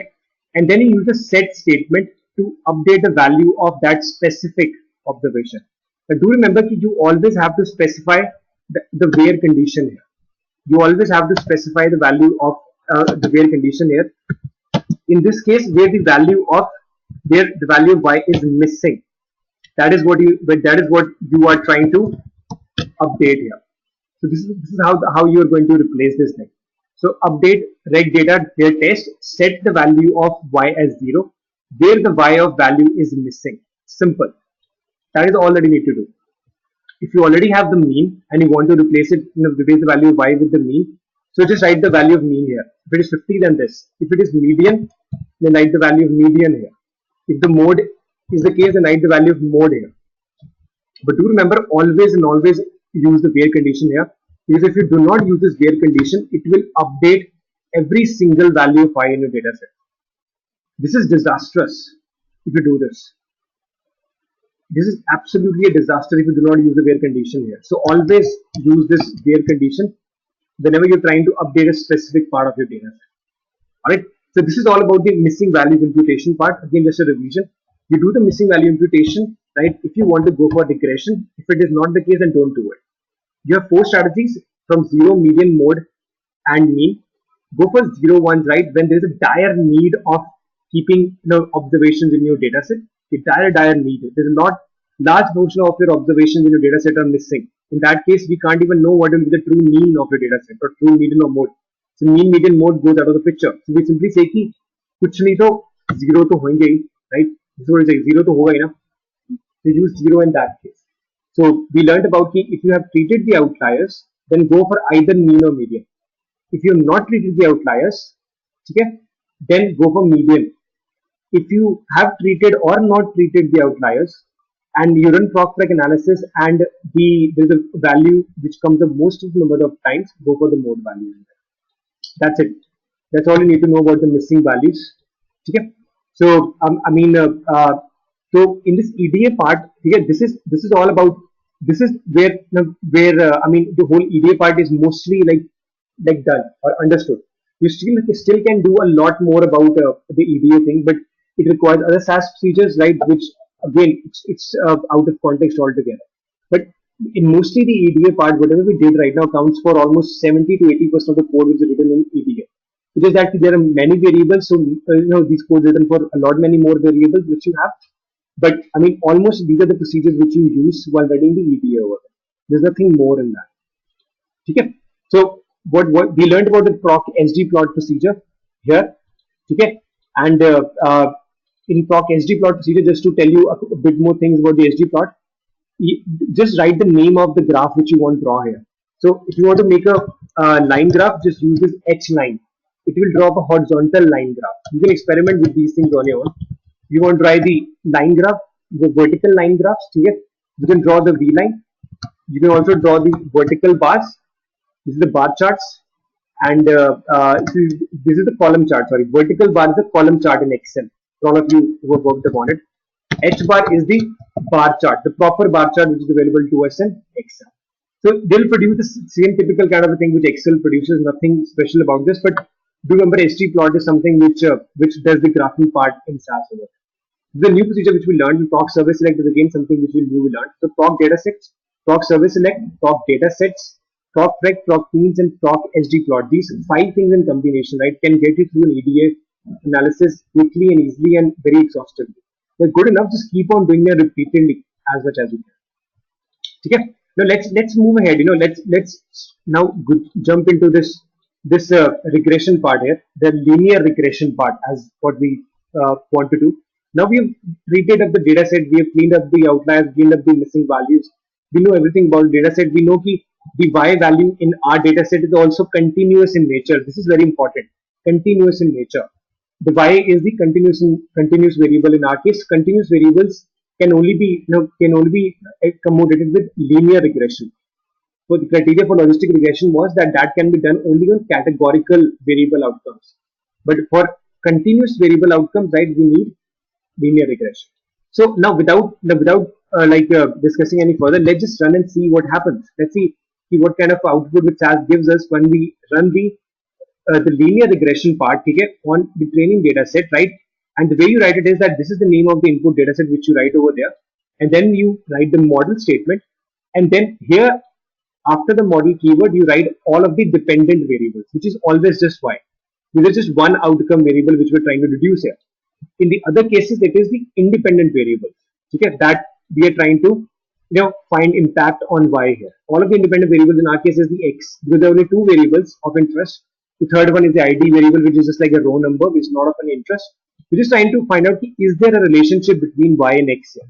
Now we do know that in the SG plot which we drew, right, there is a very good linear relation which shows up. There are a lot of dots over there, and it's kind of relationship which exists over there. Let's see what does SAS tells us. Is there a relation or not?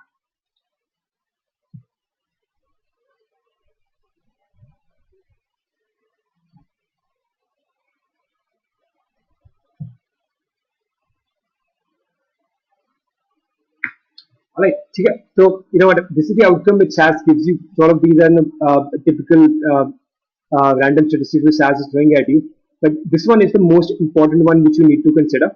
Okay? And this R square value is something which is like of most interest to us in this case. Okay. Now let's see what do these things actually mean here. The parameter estimates, as we are able to deduce it. What does this mean? Okay. The most important value to consider in this case is this parameter estimate. This column, parameter estimate. So in the terminology of linear regression, which we have learned till now, right? So we have been doing this thing called y is equals to mx plus c. That this is the linear equations line here. Okay. So in this case, m here, right, is this value. Okay, and c is this value. Okay, y is equals to mx plus c. And the way you do it is this variable, right? This is the one independent variable which we had in our analysis. Its value here, parameter estimate, this is what the m value which we are looking for. This is the intercept, as I described to you last time. The intercept is the point at which the line intersects the y axis. So this c here value is described as minus 0.18507. Okay. The next thing to consider here are these p values here.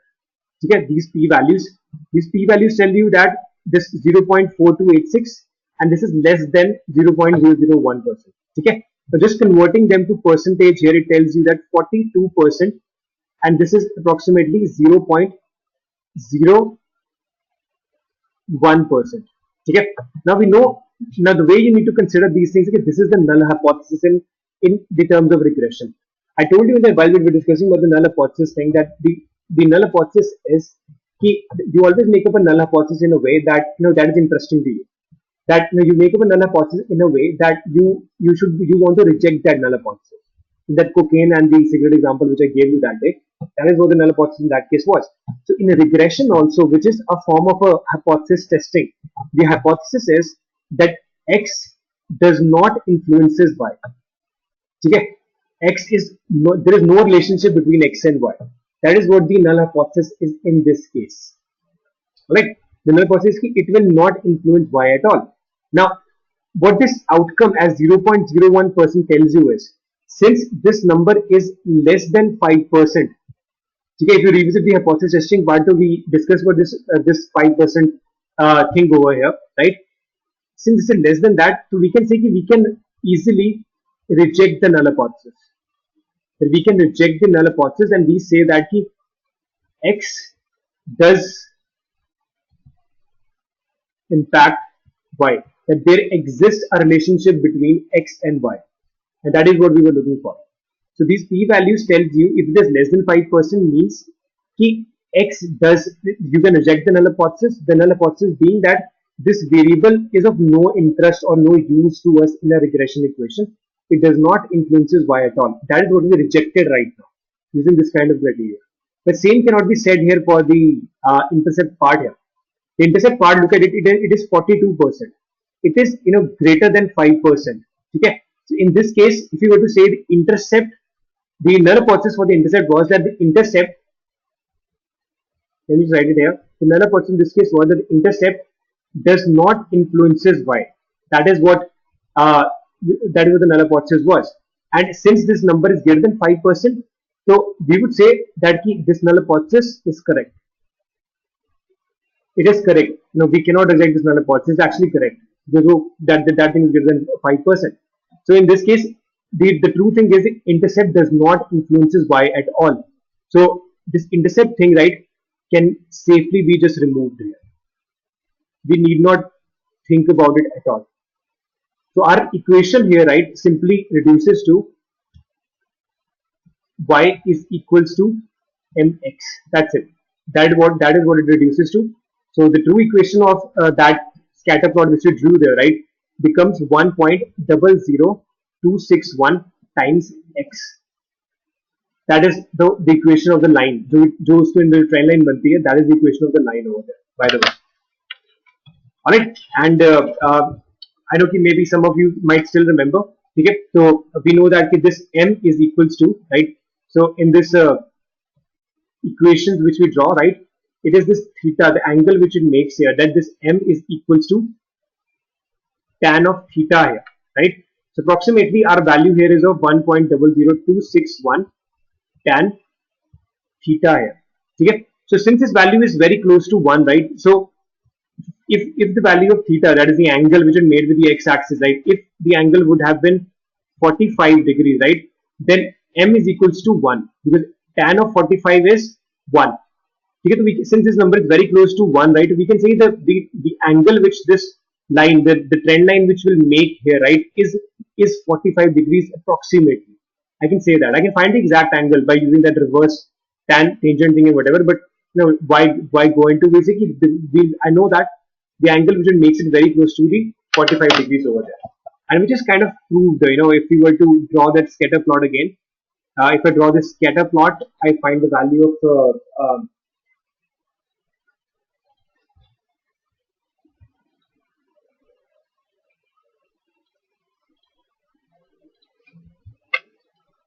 so it is pretty much apparent here, right? We all know that this is what 90 degrees is. This whole thing is what is called 90 degrees, right? And cutting the whole line in half. This is the line. This is the line's equation which we have found out. Y is equals to 1.0013. I think this was the case. This is the equation of line, and you can see this angle, which is almost half of the 90 degrees here, almost half. It comes out to be approximately 45 degrees. So this is the equation of line which we want to find out. Now the advantage of finding out this line is 1.0013x is that I can now use this line to find out value for any other upcoming value of y. Okay, so let's say somebody amongst you asked me what is going to be the value of y when x's value is going to be 1000. So it's very simple now. So y value will be 1.0013 multiplied by 1000. It is going to be approximately 1001. That is what the expectation in that case is over there. So this is what linear regression is. You are able to predict the future based on a model which you made on existing data, and use the null hypothesis concepts, right? The whole understanding of null hypothesis concepts to come up at a decision whether one variable influences the other variable or not, right? So does everybody gets this part? This part is basic, but does everybody gets this much?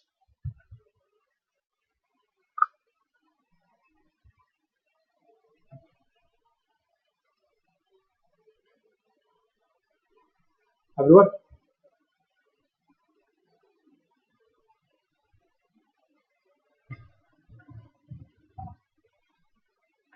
What about the others?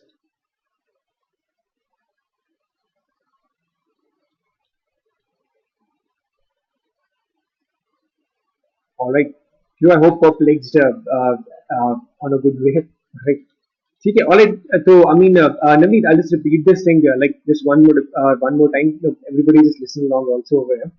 Okay, so I mean, this thing specifically about running the proc reg on the existing data set about training one, right? It is fairly simple. When we ran this equation, we arrived at these results here.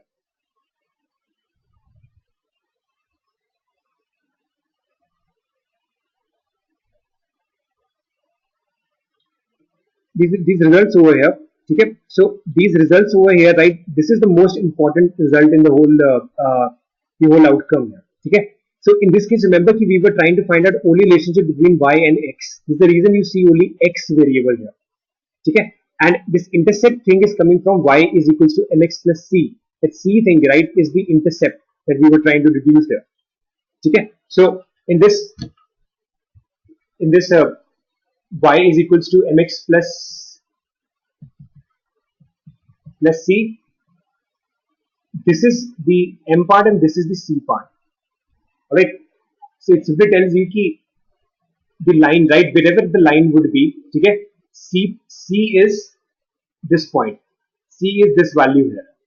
Okay, and this angle here, this angle, if it is theta, right, if you take a tangent of this theta here, that is the value of m here. Okay, so by using this equation, this is what we've been able to find out. The value of this m is 1.00261 and c is minus 0.18506. But we cannot still use them to make this equation. Means I cannot say that this is my final equation 261x minus 0.18506. I might be tempted to write this thing straight away, but not without understanding this last part here. This part is the null hypothesis part. I'm not sure you attended the null hypothesis sessions. I'm not sure about it, but with the null hypothesis, we make the null hypothesis in a way which is interesting to us. The interesting thing is always keep the one which we want to disprove. I want to prove something wrong. That is more interesting to me rather than establish truth here. So the things I want to disprove here is by that x will not influence y. That x will not influence y. That is my null hypothesis in this case. So in this case, since this value, this 0.01%, right, it is less than 5%, so we can reject this null hypothesis. We can reject this null hypothesis and we will accept the alternate hypothesis, right, which is x does influence y. It does. This is what we would do. So in this thing, right, this part of the equation is now correct. We can include this part. But the same thing cannot be said about the intercept because of this problem. This is a problem here. It is 42%, which is larger than 5%. So we cannot really reject the null hypothesis. The null hypothesis being that intercept will not influence y. We cannot reject this null hypothesis. We have to accept this null hypothesis. Accepting means ki, okay, bye. This part of the whole equation now is gone.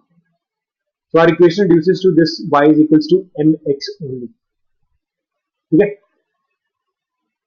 Alright, got it?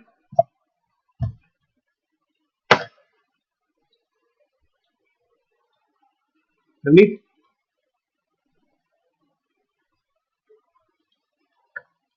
Alright, works. So this is the regression part, but we need to get this thing more interesting somehow. We have been dealing with one data set, right? Let's see what is the impact of running the same kind of analysis on some other data sets. Some of the data sets which I've been using till now, quite interestingly, and we can learn more about linear regression from those cases also. So in this case, the SAS class example, right? It has those 19 observations. They're not much in number, but still you will be able to see those patterns coming up over there, and we can learn a very important thing about multiple linear regression here. So what we did right now, okay, in the slide deck, if you remember, we did simple linear regression. We did simple linear regression where one type of regression where output is a linear equation with only one variable. Okay, I think this is a typo. I'm sorry, this is called independent variable. This has to be one independent variable. I'm sorry, this is a typo over here. Here also it is a typo. Independent variable. So the multivariate regression means we have linear equation with more than one dependent variable. That is what the case is. So let's discuss about now what if we run the reg-brock regression on the SAS class, what kind of impact we would have it over there. So on the SG plot, okay, let's just try to use the SG plot scatter procedure and try to find up a relationship between weight and age here. Now, in the SAS class example, there are three numeric variables. Okay, weight, age, and height. Now, somehow, I mean, it is very intuitive and it is cool to know certain things about these three variables. Firstly, the EDA will tell us that height and weight, right, are continuous in nature. Right? It could have any value. Age is still classifiable, categorical in nature, but it isn't just one or two categories which can be categorized into.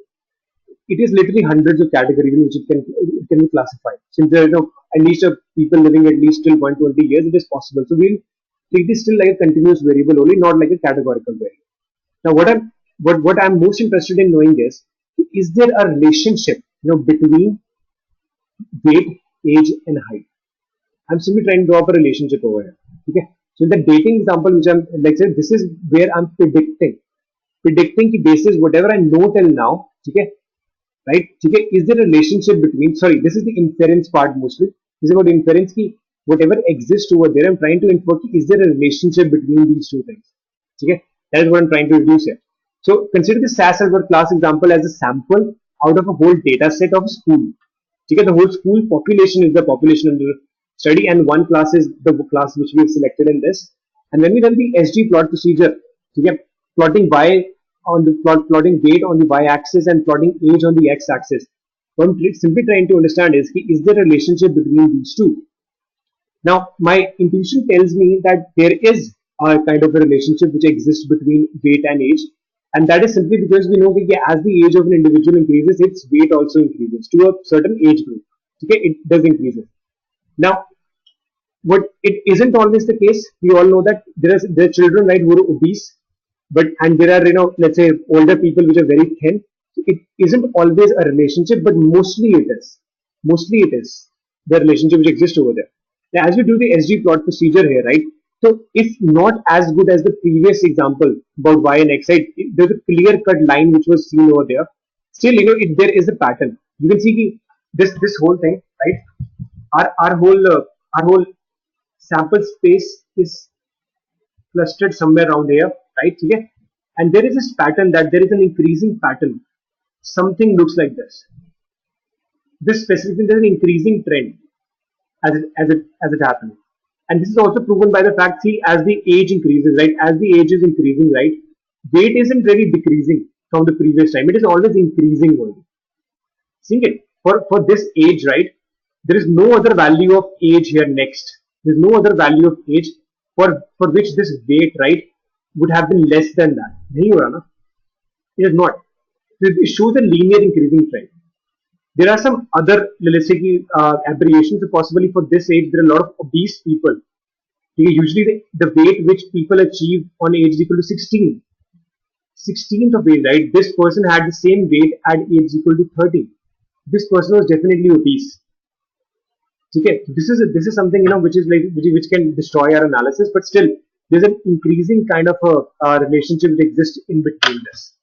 Okay, so now if we were to run this proc reg procedure onto it, okay, model is weight and age. Simple.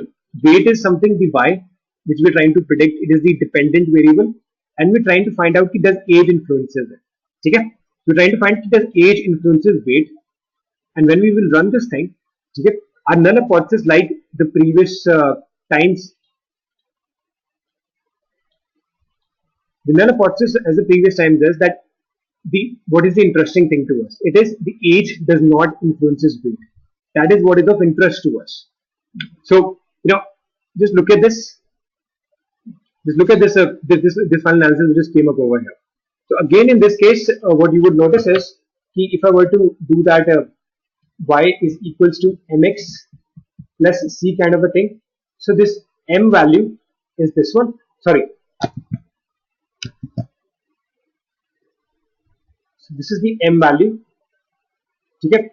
X in this case is age, and c in this case is this parameter estimate. So I can, and y obviously, right, y in this case was the weight, the one which we were trying to predict here. So I can write this equation. I'm tempted to write this equation like that: weight is equals to, what is the value of m here? 11.30381 times age, and my intercept is minus 50.49. Okay, I'm tempted to write like this, that weight is equals to 11.30 times the age minus 50.49. I'm tempted to write like this, but I can't do it without analyzing these p values here. So again, with these p values, what you will notice is this is 0.03%. Okay, this is less than 5%, which we wanted. So if it is less than 5%, so we can reject the null hypothesis. What was the null hypothesis? That age will not influence weight. That age will not influence weight. So we can reject the null hypothesis and accept the alternate hypothesis, which is that age will influence weight. Right? That age will influence weight. That is what we're going to accept there. So yes, so this part of the equation, right, is correct. This part of the equation is correct. The same cannot be said for the intercept again, because it is greater than 5%. So this is 14.77%, which is greater than 5%. So again, this intercept part need not be considered at all here. So we simply ignore this, right, and we kind of need to do away with this C part here also. So our equation finally becomes that weight is equals to 11.30381 times the age. So this is our final equation that we were looking for. Interesting, isn't it? We never thought that things in life will be like so much like relatable. We have found out an equation between weight and age. एक और करें. Let's try to find out a relationship between height and age. There is a relationship between height and age also, right? We can think of that case, right? So if we do this proc HD plot of height and age also, let's go for a height and age scatter plot here. Again, my intuition tells me there is a relationship, that there is, as the age of an individual increases, right, the height also increases. And you can see this, it's happening like this. There's again this linear increasing trend. You can see that there's a linear increasing trend from here to here between height and age. Again, we expect good results to come up. Again, good results to come up when we do this regression part between height and age. Okay. Now, if we run the height and age, again the null hypothesis is that age has no impact on height. Okay, this is what null hypothesis is. This is what I want to prove wrong. And see, what does it tell you? Again, the same thing. This thing about y is equals to mx plus c. Okay, so this is y is equals to mx plus c. So m's value is, in this case, the m's value is again this, and the c's value is this parameter estimate, right? But now the p values are a bit more interesting in this case, isn't it? So in this case, the age value, right, it is 0.01%, which is less than 5%, correct? Right? In this case, the p value of intercept is again less than 5%, which is 0.12%. So in this case, for the very first time, right, both intercept and age will influence weight in this case. So for the very first, so height, sorry. So in this case, we can in fact write height is equals to 2.78714 times age plus 25.22388. So we can write this. This is the relationship between height and age for this specific data. Y is equals to x plus c. So does everybody get this part? Does everybody understand this?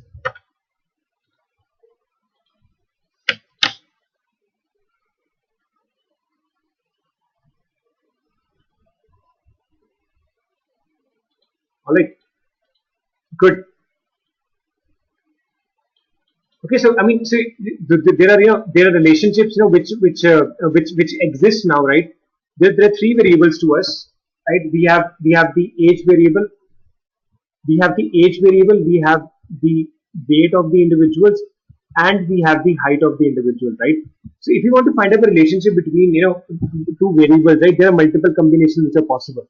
I can find out a relationship between weight and age, right? And I can find a relationship between weight and height. I can also find a relationship between weight and height. And I can also find a relationship between, let's say, weight, weight and age plus height. It could be anything. It could be anything. I mean, I'm just trying to find out, and this is what this is how typical modeling thing runs. Also, more the number of variables, you will have to explore the relationships between every single variable which you have. And regression isn't really difficult to understand. It is just big. There's a lot of times you have to keep on running these things just to find the patterns and relationships, looking out for the p values and then acting upon them. That is what you're trying to do all the time.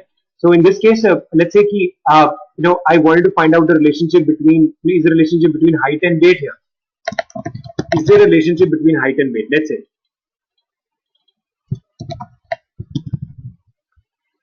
So I can run the scatter plot, right? Again, there seems to be a relationship, right? There is an increasing trend, and this is so that because bigger height means more weight. Usually, the people who have more heights usually have more weights also. And I can run the proc-reg equation and then try to find out is there a strict relationship between weight and height.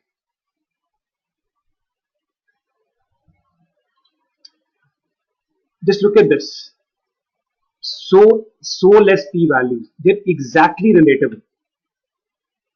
So you can see height is equals to 0.19% times the weight plus 42.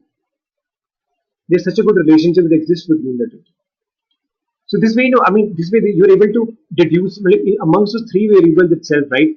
All of the three possibilities which are possible between age and height, age and weight, and height and weight. All the three possibilities. Now you know in which there exists a relationship and in which it does not. They exist over there. Okay, there exists, and you can keep on trying to do this. The question will always be, what as an outcome are you trying to predict? If you're trying to predict weight, then try to factor in age and height alone. Okay, that is what which you're trying to do. If you're trying to predict, let's say, height only, let's say weight only, choose only height. Don't go for age, or maybe go for age separately. Okay. Now the question arises is which is a good relationship basically? Which is a good relationship in all of these situations there. Okay. It will be quite apparent in this case when we will run this these analysis side by side. Okay. So just look at this closely. What I'm going to try to do. My intention is that I want to find out whether age explains weight better, okay, or whether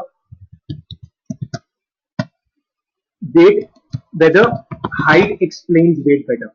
Okay, because both are competing variables now, isn't it? This is what I'm trying to find out which is better predictor of. Both of them both of them come up as significant, but is there a difference? Can we know is there a difference between the two? Okay. Let's run this firstly on weight and age. Okay. Is age a better predictor of weight or not?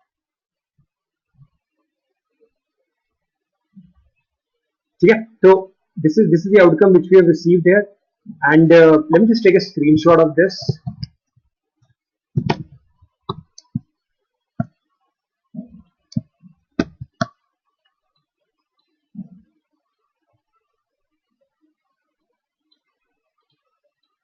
Okay, and then I'm going to run up the other one about weight and height.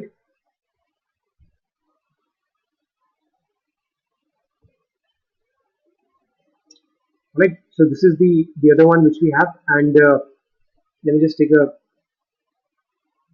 screenshot of this.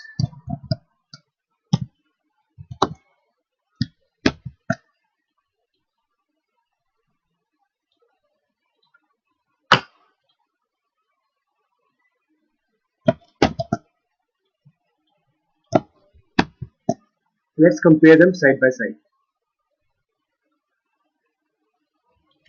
Yeah.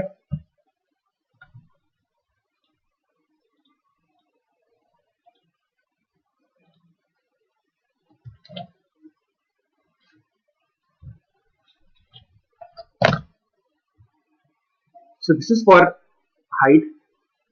Okay, and this is impact on age here.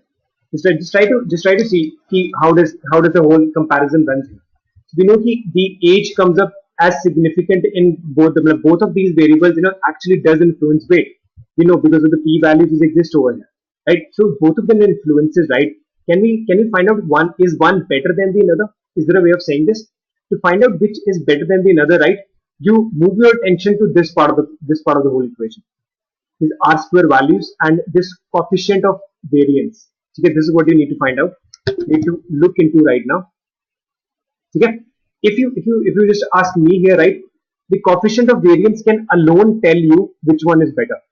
The lesser the coefficient of variance, right, the better is the model. Yes, simply just this is the rule of thumb. So this is 11, this is 15. So you can tell that ki height is a better predictor of weight as compared to age. Simply. Okay, simply you can say that. Okay, and the R square values you can say कि there, R square values are almost based on the coefficient of variance itself. So the way this is, coefficient of variance is derived from the R square values, but it is the one alone term which you need to see. But even if you would have looked these R square values here, right? See this lower value, this 0.52244 and 0.75.70. So the R square values, right? They're kind of tells you, goodness of fit. This is what tells you that what does the goodness, how good the fit has happened, how accurately has the model been able to predict the existing data set. So, and the values of R square range between 0 to 1, right? 0 means ki there is no explanation. It is a very extremely bad model which you've made. 1 means ki it is a 100% explanation. It is a 100% overlap. It is able to explain everything so beautifully. Okay, 1. So this value lies, both these values lie between 0 and 1. Okay, but larger the value of R square, right, means better the fit, and larger the better the fit means lower the value of coefficient of variance. So this is the way you compare models also. So if you prepared a models, if you have let's say weight in this case, which is the dependent variable, you want to find out that there are multiple independent variables which might be influencing this. Okay, which might be influencing. You just simply want to find out which one is better. Okay, this is the way you do it, using the proc reg here. Alright, does everybody understand this part? Everyone? Yeah, go ahead, Navneet. I have a question. Yeah, So whenever we are trying to find out, say, I'll give my example. yeah, We were working on a project where we want to see how our resourcing need depends upon the type of clinical trials we are conducting.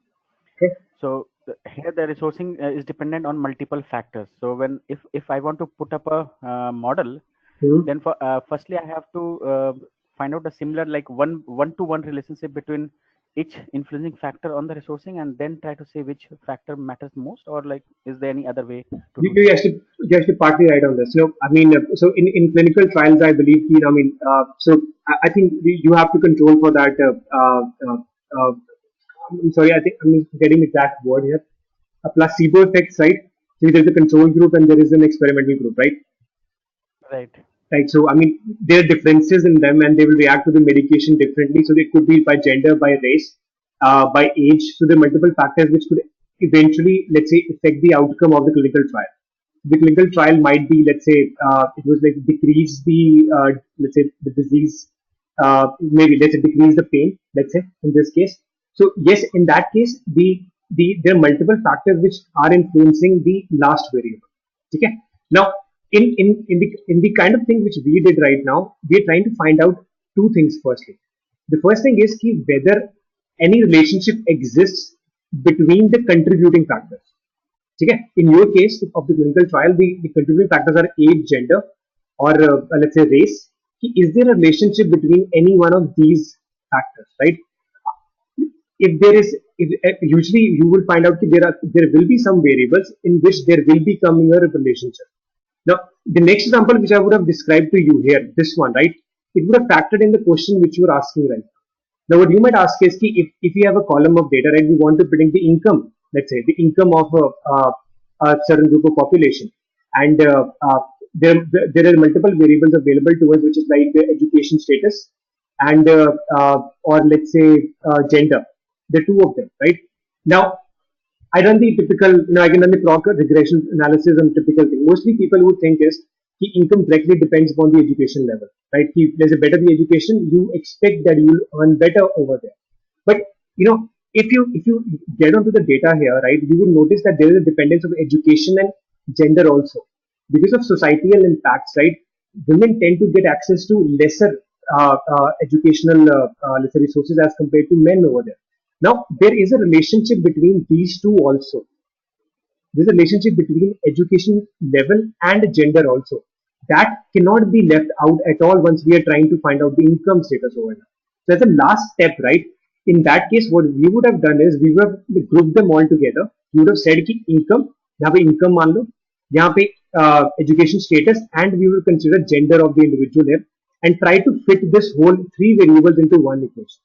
Then we would have seen now what the kind of p values do they come up, and whether should we be considering them or not, and other things. Okay, in this case. So, but it always begins with like this exploratory kind of a thing. You need to find out whether relationships exist between, let's say, these independent variables also or not. That is very important. But let me just give you an example of, maybe it might be clear after that. Okay. So in this SAS class example itself, right, the last thing is all of these three variables which we've been independently, let's say, verified in question, we just want to see here once, right? What happens when we put them all together? We want to know is weight better explained by both height and age or not? It could be the case, right? Maybe height and age both contribute to decrease in the weight of the individual, which is rightly the case. That height and age both contribute to the increase in weight of the individual. But when I run this,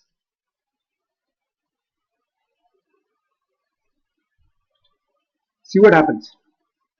Okay? Again, let me just take a screenshot and then describe it to you.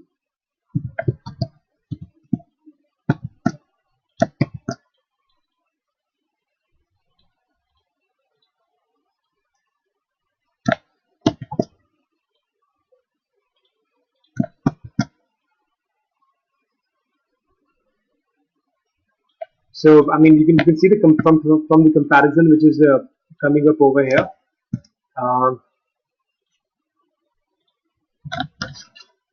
See the comparison now. Since I used two variables, I used height also and I used age also in this. Correct. So what happened in that case? Can you see? Can you see the p values here? So when both of them were put together, right, the whole model actually threw age out altogether. This is 68%. This is very, very much above 5%. So we cannot reject the null hypothesis. The null hypothesis was that age does not influences weight when clubbed alongside height. Okay, that was a null hypothesis. So we cannot reject this null hypothesis. We have to accept that age does not influences weight when clubbed with height. So this is what happened. And height, you can see it is coming up still as valid. The height still influences your weight better in our case.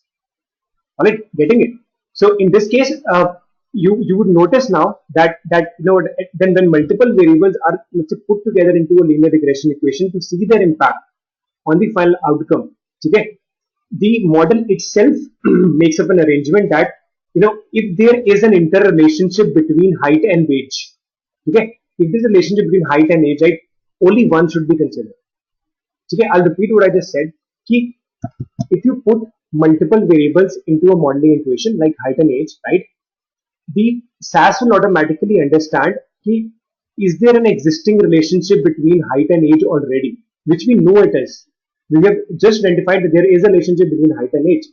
There is a relationship. So the model should not factor in the impact of one of these variables twice. Twice nahi ho sakta. It cannot be twice. It has to be factored in just once. Okay? And this came up because there existed a relationship between height and age already. If by chance, let's say here, let's say even if you were to put sex here, right? Sex of an individual, so it will still impact. It will still impact the height. But let's say if you would have made up an equation between, let's say, height and it would have been dependent upon, let's say, age and sex. Okay? So this is our y, and this is our x1, and this is our x2 here. Okay? This is what x1, x2 here. So in this case, if this is the way I would have tried to make up my equation. So what you would have find out is ki there's no relationship between age and sex here. There's absolutely no relationship. There's nothing. A person of specific age, right, can be of any gender, right, and a person of any sex can be of any age. So there is no relationship at all over here. So in this case, there is a possibility which you can in fact run on your at your own end, right? That both of these two variables will come up as significant. That this value will be less than 5%. Both of them might come up as significant, and it could be the case that height is nicely explainable by age and sex alone. It is possible. It's quite a possibility that this might happen. And rightly it is the case also because the height is not just influenced by age, it is also influenced by sex of an individual because women are generally shorter as compared to men in height. So both of them do influence it. So in that case, both of them will come up as significant. So to answer the question, Navneet, if there are multiple variables, if there are multiple variables which can impact something, right, it is very important to first see whether there exists a relationship between one of them. If there exists a relationship between one of them, they should never be clubbed alongside each other whenever you're making a modeling equation. Okay? They should never be. And the reason I'm saying this is that as this complexity grows, right, the number of combinations you will have to test will increase like anything.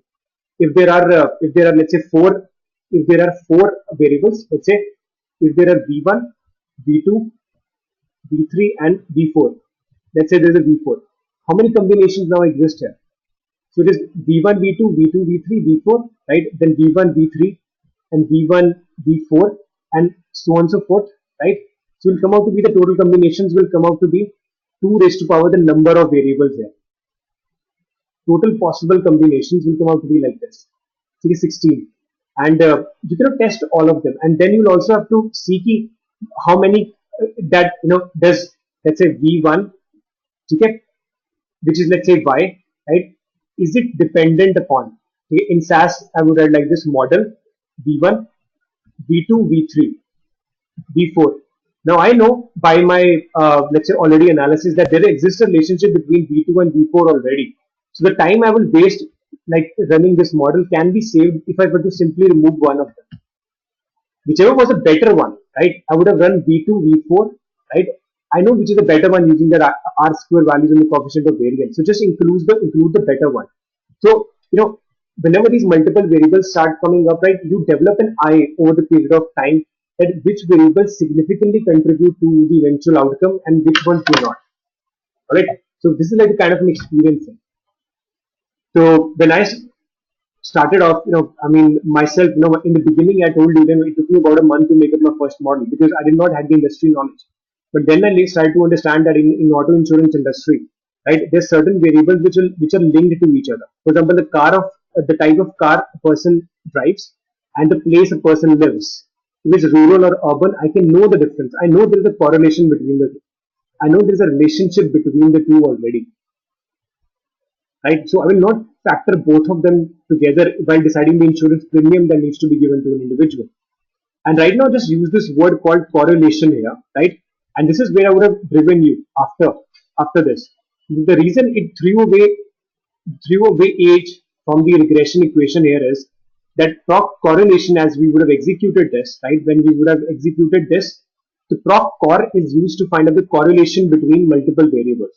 So the way you do it is that proc cor is used. This is the input dataset's name, and you write plots is equal to scatter, right? The alpha values, I mean, just choose anything between 0 and 1. The alpha value simply means the radius of this equation. It's like these graphs are, let's say, I mean, just for what say reporting purposes, not really something to understand or whatever. But see the correlation which exists between height and age here.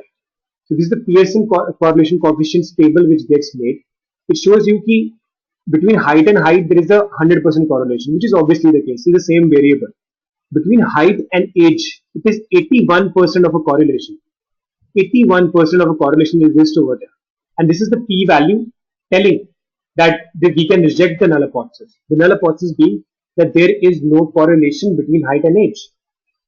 That is what we wanted to reject. So we can reject the null hypothesis and say that 81% of it, 81% that match karta. So the correlation can range from -1 to 1. The plus value means there's a positive correlation. Positive correlation means that as age increases, height will also increase. Okay? Negative correlation is that, let's say, as a variable increases, the other one would decrease. Okay? These are like simple things to understand, but this is what the proc core procedure tells you. It tells you I mean, is there an existing relationship between one or two variables? You can use proc reg to find a relationship between two variables, right? That is also a kind of a null hypothesis which we find up over there. Or you can use the proc core procedure also to find up relationships between one of the variables. You can find even that. It is about finding relationships between two variables. That's all. That's all what we are doing. Okay? The proc regression is just better because it gives you the exact relationship. It gives an equation which is unbeatable. Proc core will tell you is it correlated or not. It just tells you what is the extent of correlation. It doesn't tell you if it is correlated, then what is the equation. It doesn't tell you the regression equation at all. Okay, so you can use proc reg or proc core to find out the relationship between, let's say, two or more variables. It will come up as very nicely, and then in the eventual models which you make, do not club those variables together which have a correlation between them already. Do not consider them. Alright. So does everybody understand this multivariate regression part?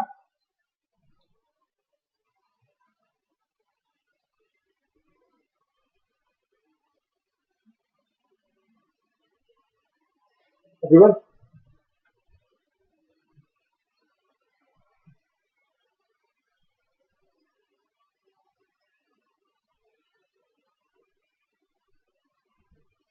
Alright, so Navneet, does it answer your question?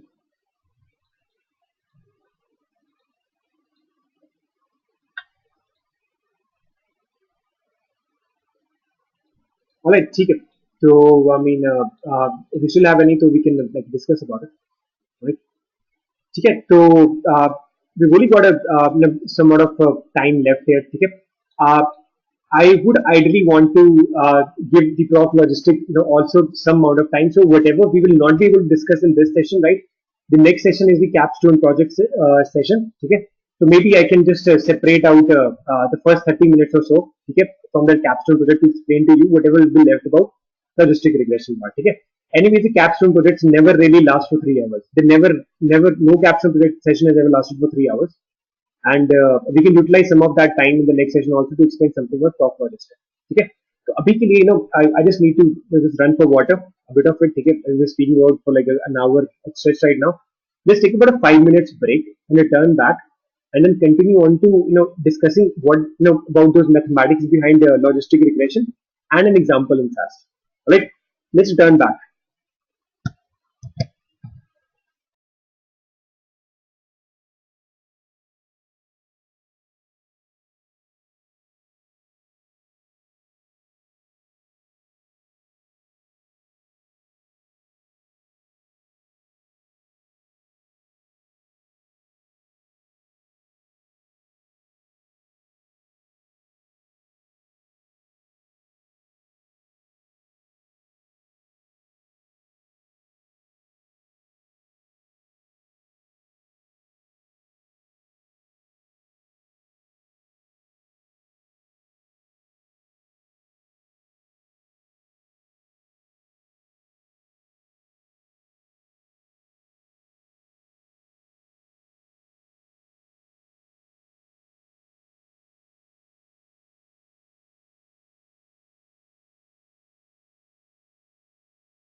So guys, I'm back. Alright, okay, so we're pretty much done with the linear regression part over here, right? The SG plot is a nice way of let's say detecting the relationship between variables using a graph kind of a thing, and the proc reg can tell us numerically what is the relationship. It's a very exhaustive procedure, and proc core can also tell you about is there a relationship that exists between two variables. So three ways in which you can find out the relationship between two variables directly over here. Okay, proc core, proc SG plot, or proc reg. Internally, I can tell you proc regression internally uses a proc core while doing all of those calculations itself. It internally does on its own without even having us to see it. It internally is doing that.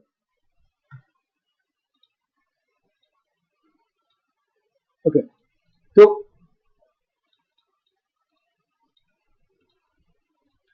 all right, just give me 1 second.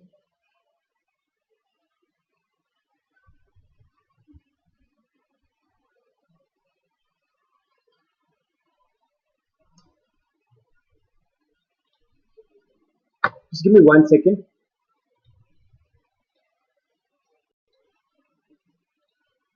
Right. So, I mean, this is a very fun slide I prepared once, to describe what the correlation is basically. Okay. If you understand correlation, you'll be able to understand what regression is also. By the way. Okay. So, if you want to understand correlation, right? I just have a very like let's say journal fun example how correlation is used in day-to-day life to describe something. So Snickers, right? If you look at the advertisements, right, which they give on to publicly and the kind of slogan lines which they have, right? They say this thing, right, that if you are hungry, right, you get angry. This is what they always show. We know the MS Dhoni advertisements, right? We have that he suddenly turns into somebody else when he's hungry, and the captain cool loses his cool when he's hungry. So they popularize a slogan called hangry. Hungry plus angry is hangry. They never do that, and Snickers can they reduce that anger wala part if they are removing the hunger. So just look at it. Correlation is when you say that two things are related in some fashion. Okay, so in these advertisements by Snickers over here in the left side, right, they write Godzilla only smashes buildings when he's hungry. Means he's angry when he's hungry. Right? You're forgetful when you're hungry. So forgetfulness has been correlated with hunger. You forget when you are hungry. And in this case also you become outrageous when you are hungry. That is what they said. Okay? It can correlation can at max tell you okay, whether two things are related to each other or not. That is the maximum thing it can tell you. Okay? And it can tell you using that correlation coefficient which I showed you over there, right? To what extent they are related to each other. But it cannot describe it in a mathematical equation. This is the difference. Okay? It cannot describe that thing in a mathematical relationship. It can only tell it is correlated or not. Yes or no में answer दे सकता है. And at maximum रह सकता है कि कितने extent तक वो correlated है. But it cannot lay down a mathematical relationship. Means if you change, let's say one variable, how much of the other one which will be affected, it doesn't tell you that. So it doesn't tell you. It tells you कि let's say you're angry when you're hungry. Okay? It tells you when you're angry, when you're hungry. But if you let's say decrease hunger by let's say 10%, how much change would be which will be observed in let's say angriness, right? When the 10% decrease in hunger occurs, that cannot tell you. It cannot tell you that at all. Okay, it doesn't really tell you anything about their relationship at all. It can at max tell you if there is a relationship, nothing more than that. So the regression thing over there, right? The element with the regression equation is in all of the regression equations which we ran, right? It gave us those mathematical relationships. So let's just run for a moment. So using this equation, we can say that weight and height are approximately related like this. I think we can go with the some other example first. This weight and age, let's say weight and age. Okay. So proc for if I run between weight and age, I'll run it for both. I think I should run it for the other one first. If it is weight and age here, right? So it can tell you that it is definitely correlated. Okay, that there is a 74% correlation between. Means I mean there is this is the extent of the relationship which exists between the two. Extent of it. Okay? But we cannot say that weight is equals to 0.74 multiplied by age. We cannot say that. Okay? We cannot say that at all. It just says कि इतनी 74% तक strength of the relationship है उस चीज के अंदर. That is all that it tells us about. Okay? But look at the output from the proc reg here. Weight and age.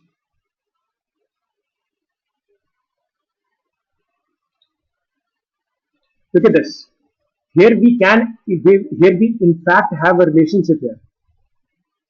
We in fact have a relationship between we in fact have a relationship between weight and age here, which is that weight is equals to 11.3 times the age.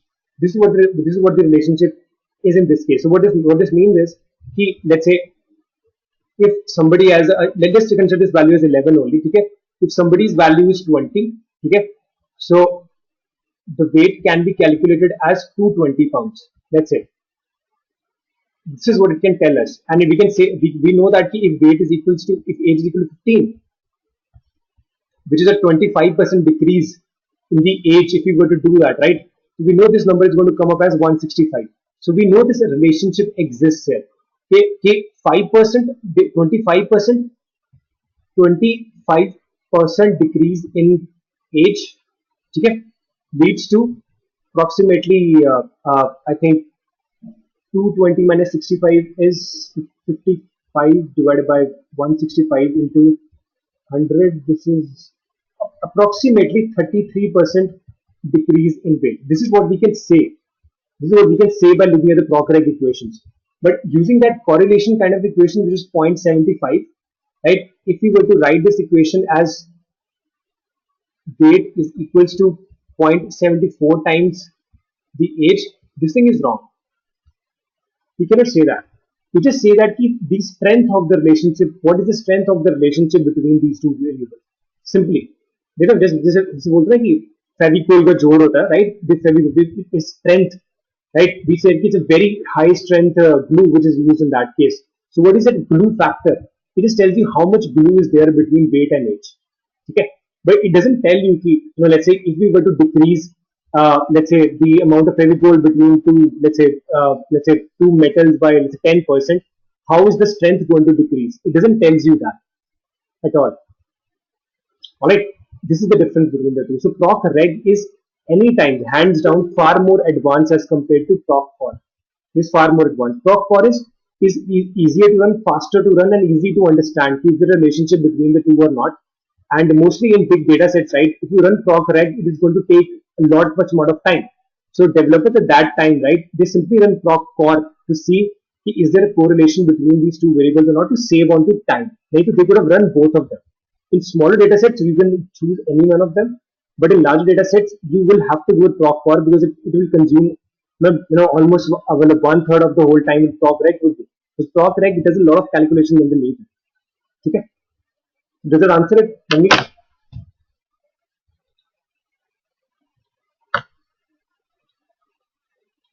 Yeah. So basically, if I'm not wrong, like correlation is basically as a test to test two variables, so that we can whether to use a regression or not, right? If it in case of a large data set, right? Yes, not just regression. I think you can use it for proc for can be used beyond a regression also.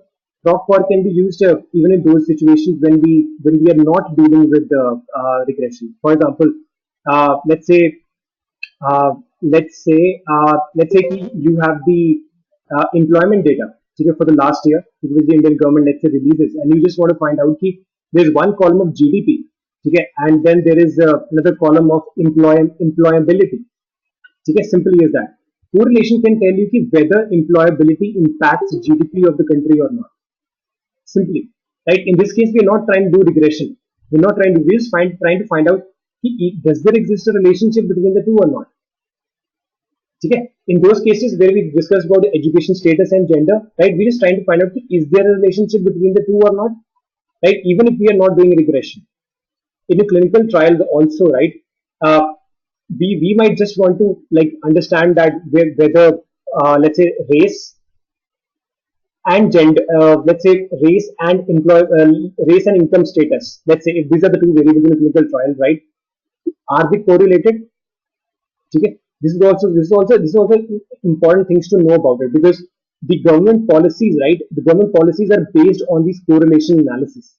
If they find out, let's say in India, let's say they find out that minorities do not have good employment status, they do not have good income status, right? The whole reservations का जो India के अंदर फंडा है, right? That is based upon the correlation. The correlation is that there is a relationship between jat of an individual, caste of an individual, and the socio-economic status of that person. That there is a relationship, there's a correlation between socio-economic status and jat, caste of an individual. There is a correlation between the two. In all of these cases, we are not doing regression. We're just trying to find out a relationship so that the government policy can be made upon that. So the government policy which Ambedkar ji put down at the time of independence, right? It was based upon this correlation analysis. Okay, Navneet?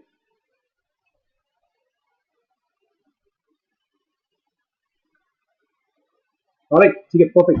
So I think we're pretty much through on the time part, right? Overall, for the proc logistic part, there were only two things left, right? I just wanted to describe to you this specific. I just want to describe to you what is the proc logistic, right? What is the overall let's say graph looks like over there? Right? This is what I'm going to explain. I would have explained to you this.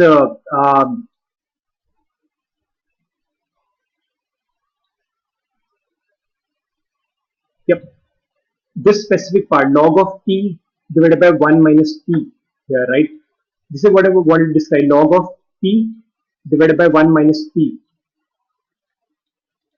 Okay, what this graph look like and how it is transformed into this fashion. Okay, so that we can do logistic regression. This is where I would have taken, then we would have done one example in SAS for POC logistic. Okay, so it won't take more than 30 minutes for me to describe that part, because everything else about logistic regression has been explained to you, as in why logistic regression is done, okay, on what kind of variables logistic regression is done, right? How do we identify whether a variable qualifies for linear regression or a logistic regression, the categorical variable thing, right? Let me explain to you. It is only these two things left. Possibly we can take the first 30 minutes of the first session of the capstone project to discuss about these things. Okay, and then we can wrap up the predictive modeling part over here also. All right. So yeah, so this was it pretty much, people. Any specific questions anybody has?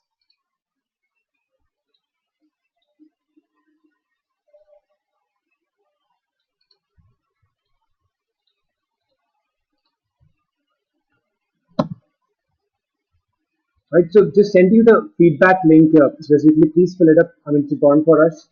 And what about the others? I think two of you have responded. Kiru, Saurabh, any questions?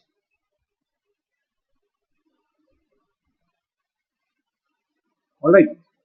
Okay, so I mean, if there are no more questions, right, this was pretty much all about the SAS and everything.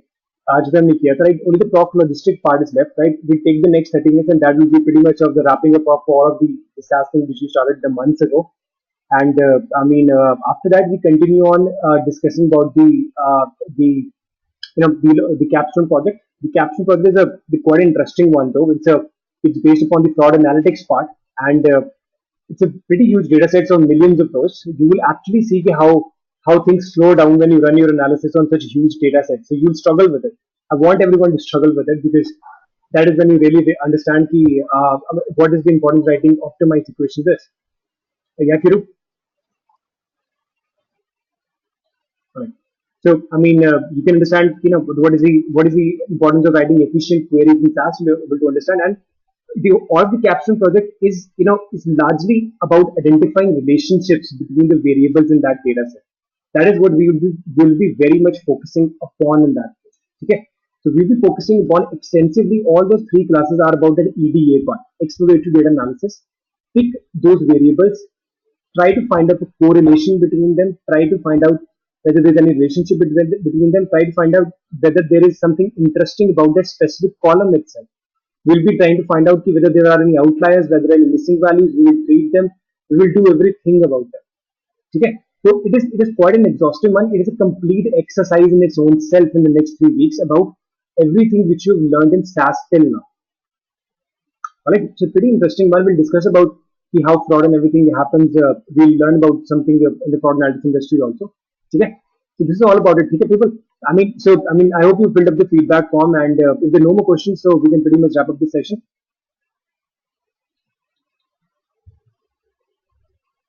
All right. Okay. So yeah, thanks. All right. Okay. Thank you, people. See you next time. Bye bye.